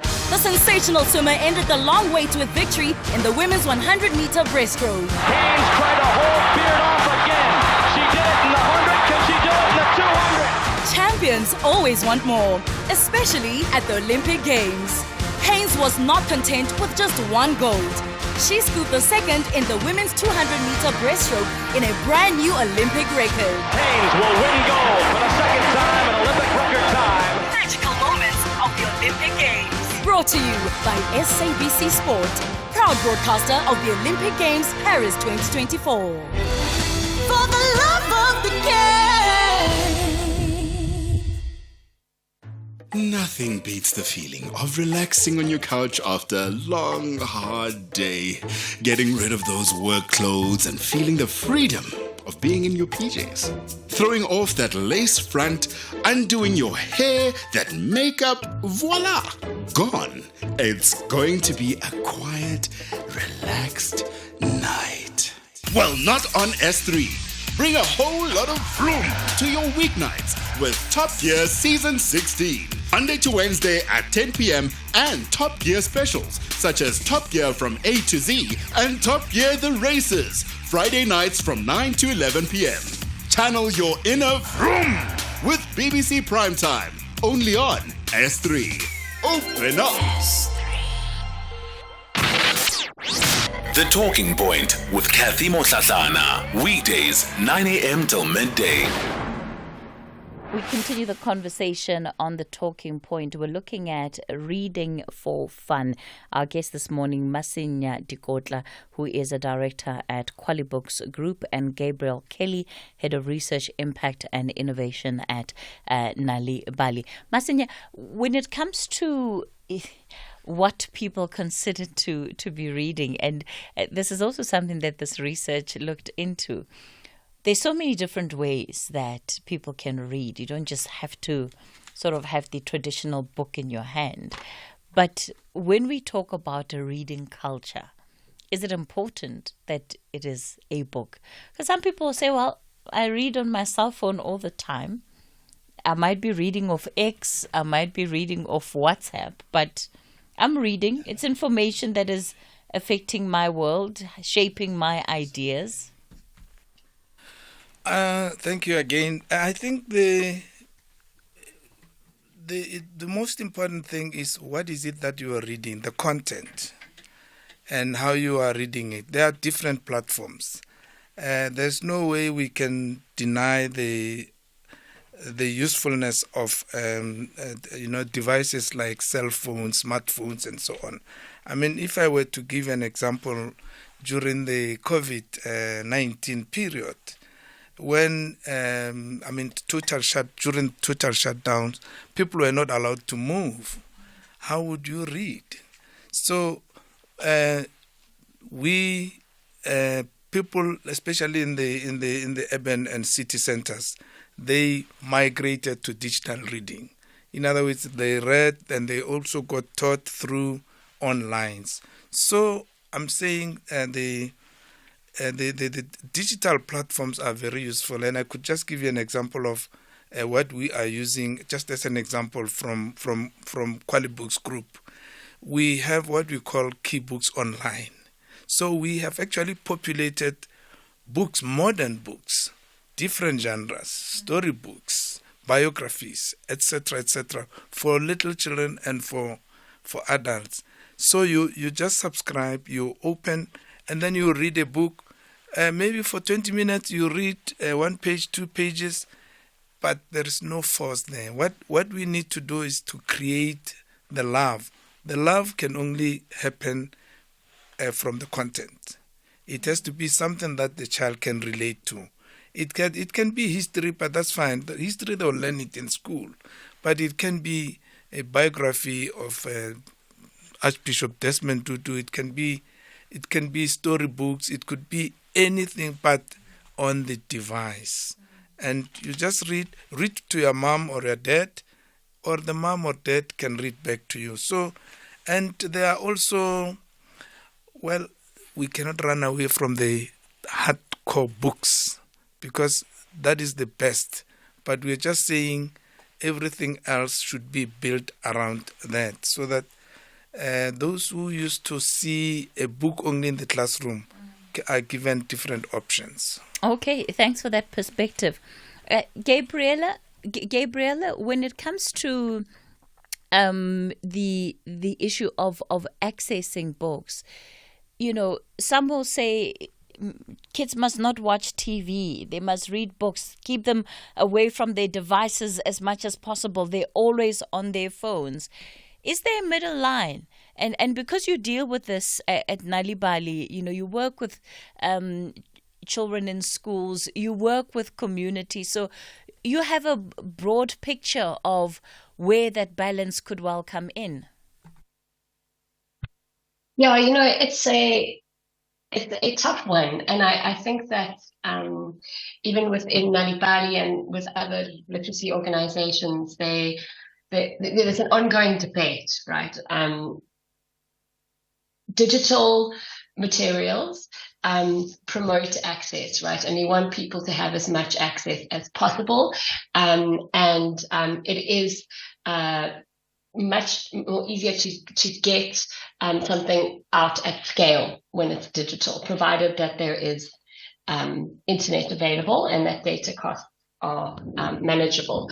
But there is this thing of reading on a phone, children spending a lot of time on the phone, also distracting from attention span, from reading longer form, developing concentration. A book requires you to concentrate for a period of time, whereas it's very easy to just flip between things on a device. And so, there's this balance between this access and what is useful. I mean, we at Nalibali see reading as a social cultural practice.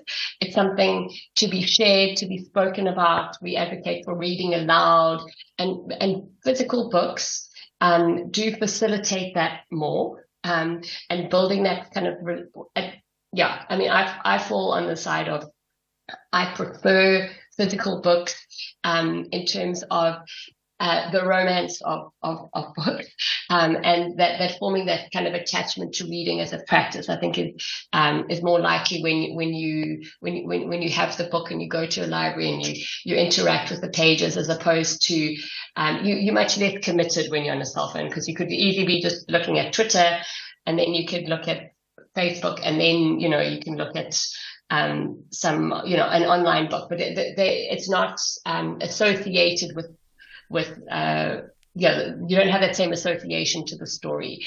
So it is. We at Nalibali, we also provide a balance of both. We facilitate story sharing through WhatsApp, through our website, do audiobooks as well. The idea being that getting stories into people's home being the priority, but yeah, it is in terms of that, like the NRB data showed that, people who are committed readers are generally reading longer form books. Sure. So that is generally what we associate with kind of being a big reader. Whereas, but they also are likely to read everything. But that building that relationship, I think, is important to have exposure where possible to physical books. But it is a balance, and it's a debate. Okay, I'm going to pause it there. I want to bring in just some of our listeners and what they have to say on the issue of reading. Good morning, Cathy. Please, can you please tell me what are the real benefits of reading for fun?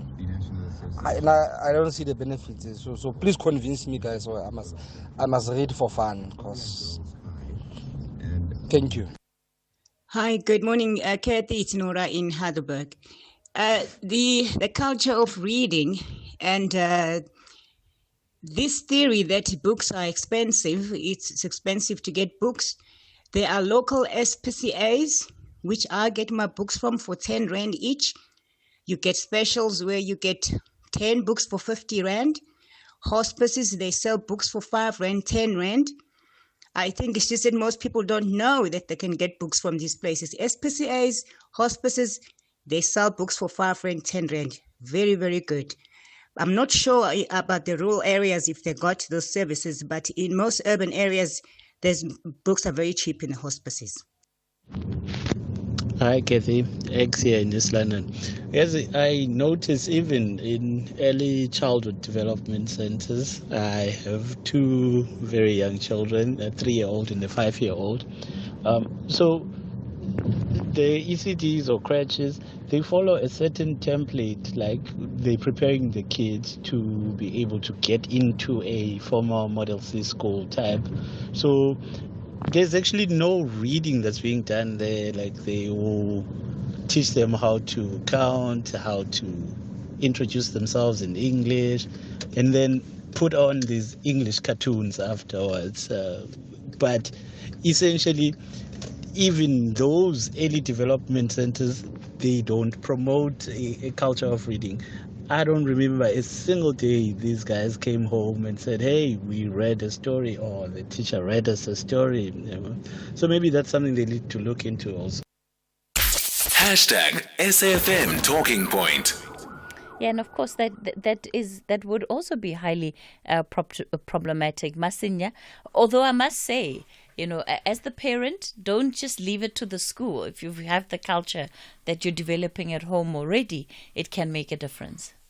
That is correct. The home environment plays a critical role in that it's actually the foundation of learning, because the teachers need to build on what the parents have actually done. That is why there has to be synergy between the language spoken at home and the language that is being used for teaching in the schooling environment.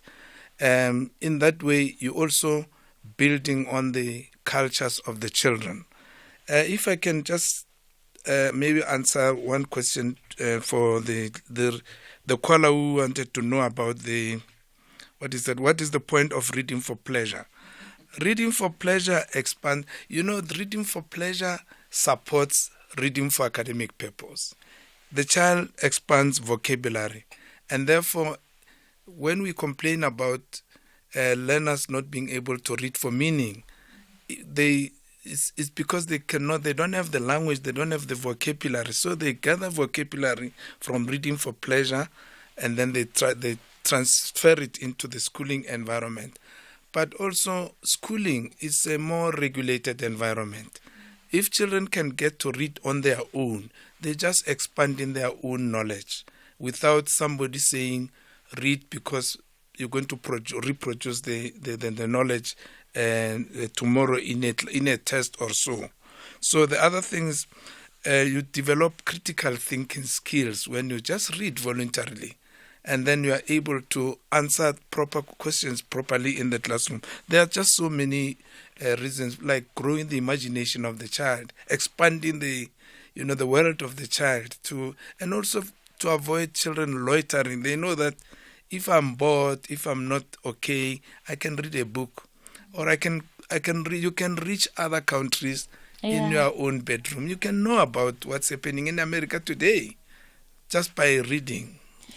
And I guess it comes back to something Gabriel said, a description that she uses, the romance of reading, is that there is a novelty about it. But I wonder if the novelty of having the book and immersing yourself is something that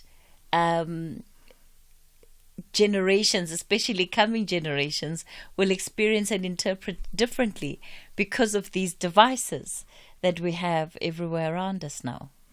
That is true. But also this kind of the immersing yourself in the culture of reading, it just builds your values. When other people are complaining because of the queue that is in the bank or queue at a collection of SASSA grants or anywhere else, you would always be having something, and you know that the queue is long, I'm going to take a book and I'm going to enjoy myself. Before you know it, it's your turn, and then you just, it's like you're building your own value system. Yeah, I love that way, the way that you've put it there. All right, we're going to have to leave it there with our conversation for today. I certainly hope it has inspired you to go pick up a book. I feel like I want to read this afternoon. Oh, if only I could cancel all plans, go home, sit down, find a tree and just read. Thank you so much to Masinya Dikotla, Director at Kwali Books Group, and Gabriel Kelly, who's the Head of Research, Impact and Innovation at Nalibali. We'll be back with you again tomorrow. Goodbye. Look out for great savings on dental health products at Dis-Chem. Get 2+1 cheapest free when you buy from the same brand offer. Find the widest range of brands you love, such as Dental Mate, Sensodyne, Colgate, and more. Smile brighter with 2+1 cheapest free on the widest range of manual toothbrushes, toothpaste, and mouthwashes. Valid until 11 August at Dis-Chem pharmacies. Better health starts here. Winners, finalists, fan favorites, and viral sensations from previous seasons of America's Got Talent return to the stage to compete for the All-Star title. Join Heidi Klum, Howie Mandel, and Simon Cowell as they decide who is the best of the best. The creme de la creme, the top dog, is in Chamatota. Whew. It's a festival of talent on America's Got Talent All-Stars. Saturdays at 6:30 p.m. on S3.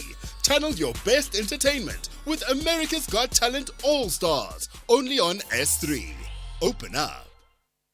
The book reading. Please note that the views expressed in this book are not that of the station. Listeners' discretion is advised. SAfm presents another episode of The Door, an addict's journey, read by Samson Khumalo. I was undeserving of her and had truly defiled her and our marriage bed. Now that I was sober and was thinking properly about my madness and chaos, I had nowhere to go but to confront myself. I did not like what I was coming up with, and thank God that I was in a safe environment where I could periodically process my feelings. My marital situation was dismal indeed.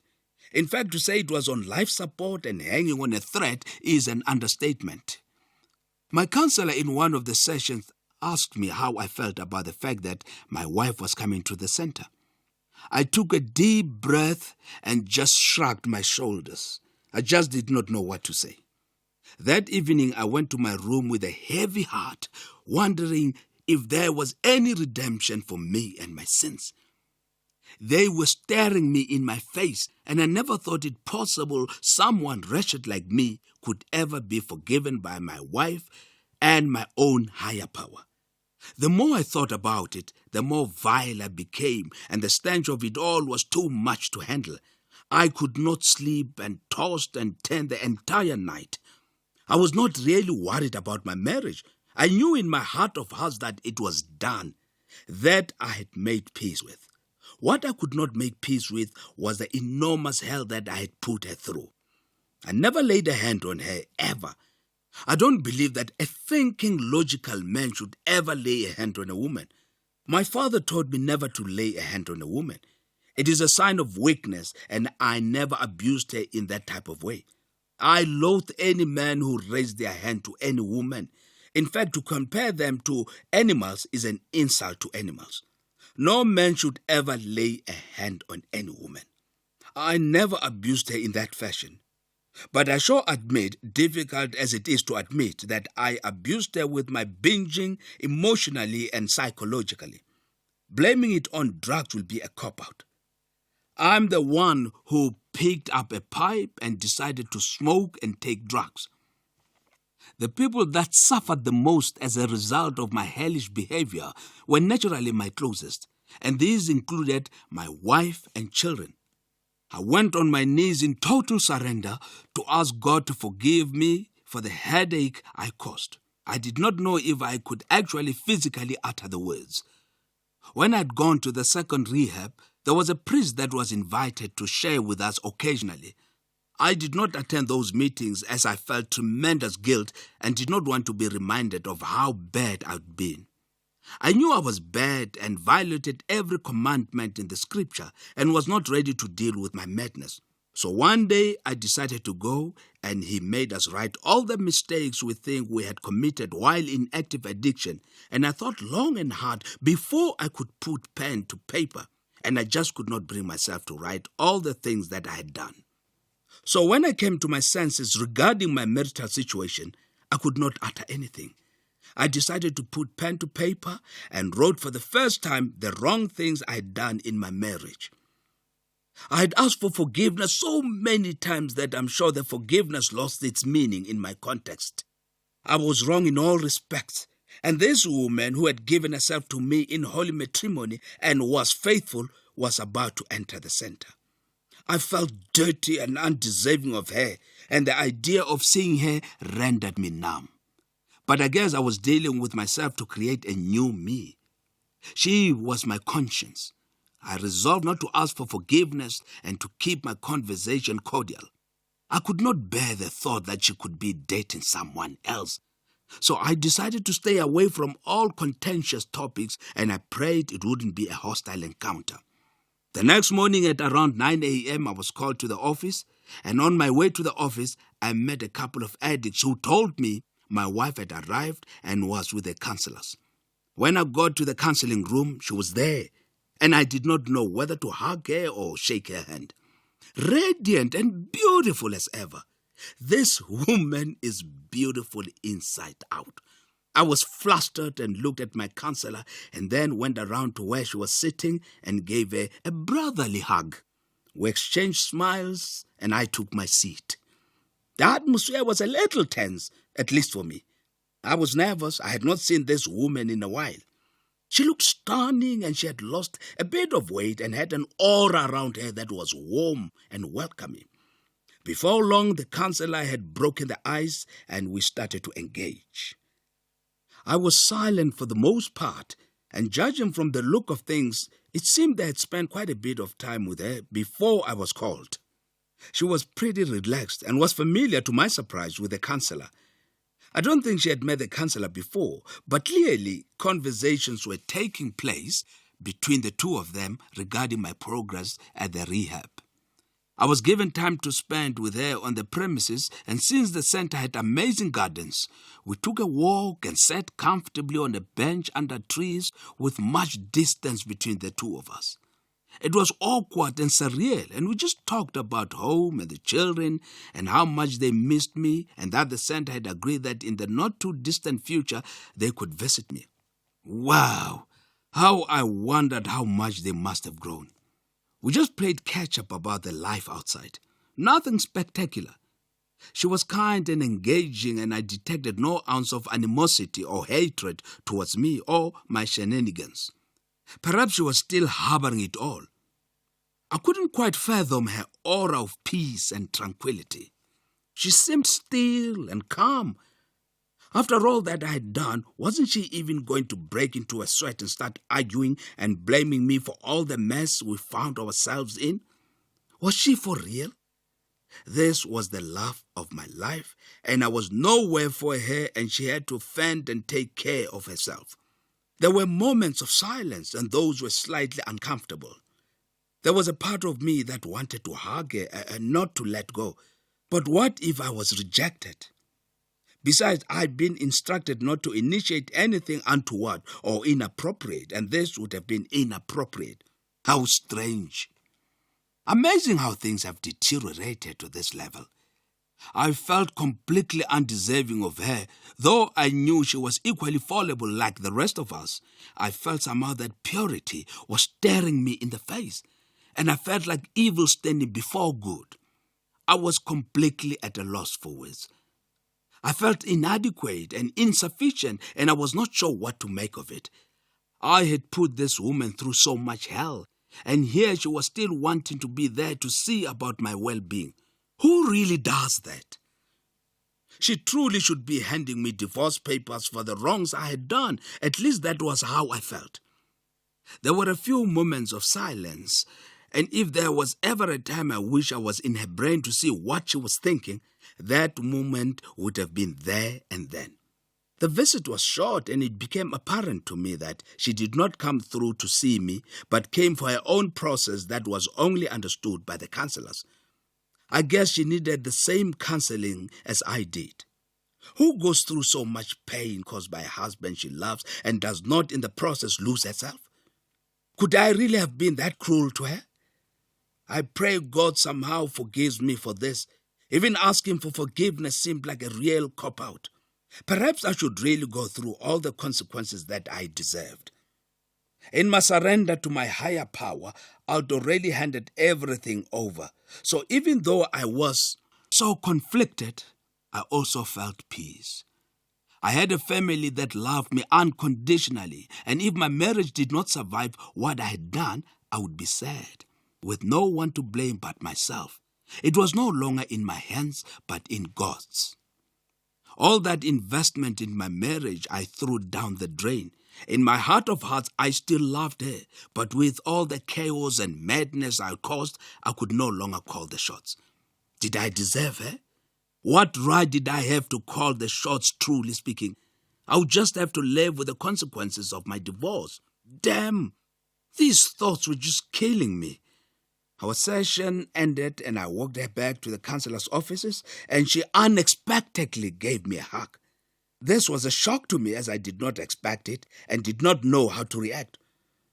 Was it a love hug or just a body hug? I didn't want to read too much into it. Thank God for the place of safety. As I was about to languish in my own thoughts and feel sorry for myself, lick wounds, I thank God for fellow recovering addicts who quickly brought me back to my senses and kept me company, and soon my mind was no longer on the subject. A few days after her visit, as was the norm, I spent time with my counselor processing my feelings about her visit. I said that I felt that what will be, will be. I was aware that I had caused enormous damage and that there was no way of correcting it. If I could go back in time and erase all the bad I had caused, I would. I went through my session and did most of the talking and reflecting. More and more, the true reality of what I had done seeped into my brain and soul. But right then, there was nothing I could do. I was locked up in an institution that was trying to help me get my life back, at least what was left of it. At the end of my session, it was agreed that my kids would also visit. I was overwhelmed with emotion as I did not expect such wonderful news. Chapter 7. The Right Door. Sometimes struggles are exactly what we need in our life. If we were to go through our life without any obstacles, we would be crippled. We would not be as strong as what we could have been. Give every opportunity a chance. Leave no room for regrets. Friedrich Nietzsche. Not too long after my wife's visit, the whole atmosphere was buzzing. We were to embark on a trip to an outreach program as part of our recovery. Those who were going hadn't just been selected. They had to earn the right to go. I was hovering on a couple of months at the center and had started to go through the 12 steps. The steps in themselves were not difficult to comprehend, and the way the program was designed, so that some steps could take you a whole month. It was intense. That was another episode of The Door, an Addict's Journey, written by Abner Mariri. The book is available on www.abner.africa. It is broadcast on SAfm at 11:45 Monday to Thursday on The Talking Point. It is produced for the station by Vovi Patala, read by Samson Kumalo, technical production by Nanda Koza.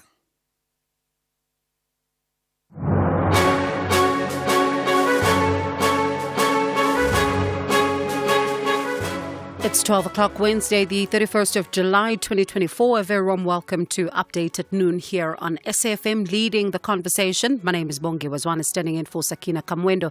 Coming up this hour. It's a violation of their sovereign territory. It actually doesn't matter who was killed in the strike. Any strike like this is a simple violation, and Iran has a right to be able to respond to it. Tempers flare in the Middle East following the killing of a prominent Hamas leader in Tehran, the capital of Iran. And I am not going to make a ruling in this matter on a half-baked case at this stage, Mr. Mohlahlana. That is how simple it is. The case is just not ripe for me to make a ruling even on this point. That's how simple it is. Escaped convicted serial rapist and murderer Thabo Bester returns back to the Free State High Court. And John is here with sport. What a morning in Paris, trying to get my head around all of the sports that have been happening. The good news is we've got swimmers into semi-finals. We've got a triathlon on the go. All the details coming up. All right, you can share, of course, your views with us on all our stories today. SMS is charged at R1.50. You can send them to 41391, and you can also call us on 086 0002032. Send your voice notes to 0826923909. Post your comments on X at SABC News_radio. Use the hashtag update at noon. These and more stories coming up on the show. But first, the news. Modupi Mohlahlana is standing by.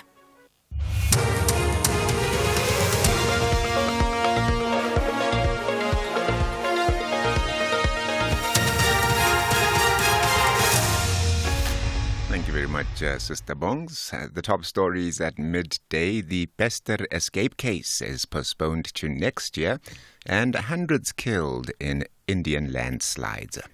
A very good afternoon. The Thabo Bester prison escape pre-trial hearing has been postponed to the 10th of February next year. Earlier, the Free State High Court adjourned the matter to allow the lawyers to confirm their availability and a trial date. All the lawyers, except Bester's lawyer, have confirmed that they are ready for trial. The National Association of School Governing Bodies has called for the immediate removal of the principal at Pretoria Girls High. This after the principal was suspended for 3 months yesterday, pending the finalization of the investigation into racism allegations at the school. 12 learners are facing disciplinary action for messages shared in a WhatsApp group with alleged racial content. The association's Matakanye says the principal's inaction to deal with the complaints of racism by black learners shows a refusal to accept the new South Africa. When it comes to principal, we feel that he must not come back anymore.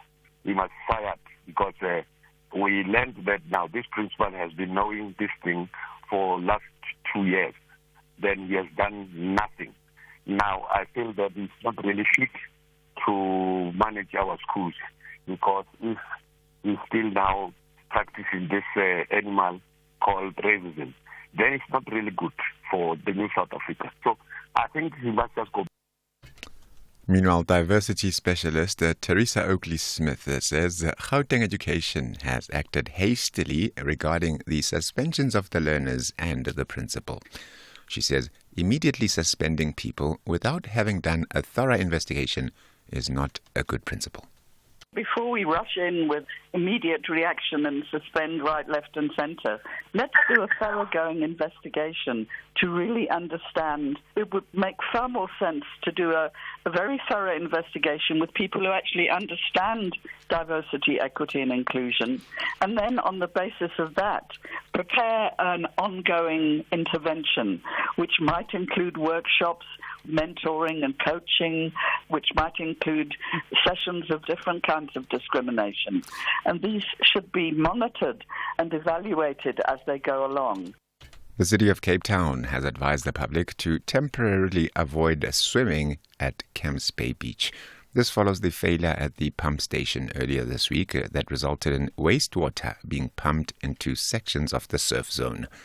The city's Zahid Badruddin says while the pump station has since been repaired, stretches of the beach will remain restricted as the water has been sent for testing. All the necessary role players have been activated, and I do want to encourage our residents to please adhere to the signage on the beach.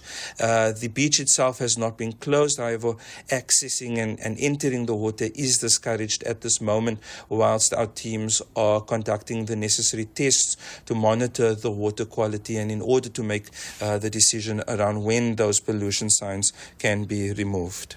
Mpumalanga Premier Mandla Ndlovu says his government will focus on the mining sector to create job opportunities. Delivering his State of the Province address, he says that they will hold a mining indaba this year, which will give direction on how to develop this industry. Ndlovu says they've identified 5 sites in the province for job creation. And more than 140 people have now died in a series of landslides triggered by heavy monsoon rains in the southern Indian state of Kerala. Many others are trapped under collapsed houses and uprooted trees. More from the BBC's Samira Hussain. Hundreds of workers continue to search through debris, desperately trying to reach those that remain trapped. Thick torrents of mud and water swept through the region early Tuesday morning, flattening homes and uprooting trees. Heavy rains continue in the area, further complicating rescue operations. Officials say more than 180 people have been injured in the landslides. India's Prime Minister Narendra Modi pledged financial compensation to the families of those who died or have been injured. The top story, the Thabo Bester prison escape pre-trial hearing has been postponed to the 10th of February next year. Back to you, Sister Bongi. For SAfm News, Ke Modupi Makhale.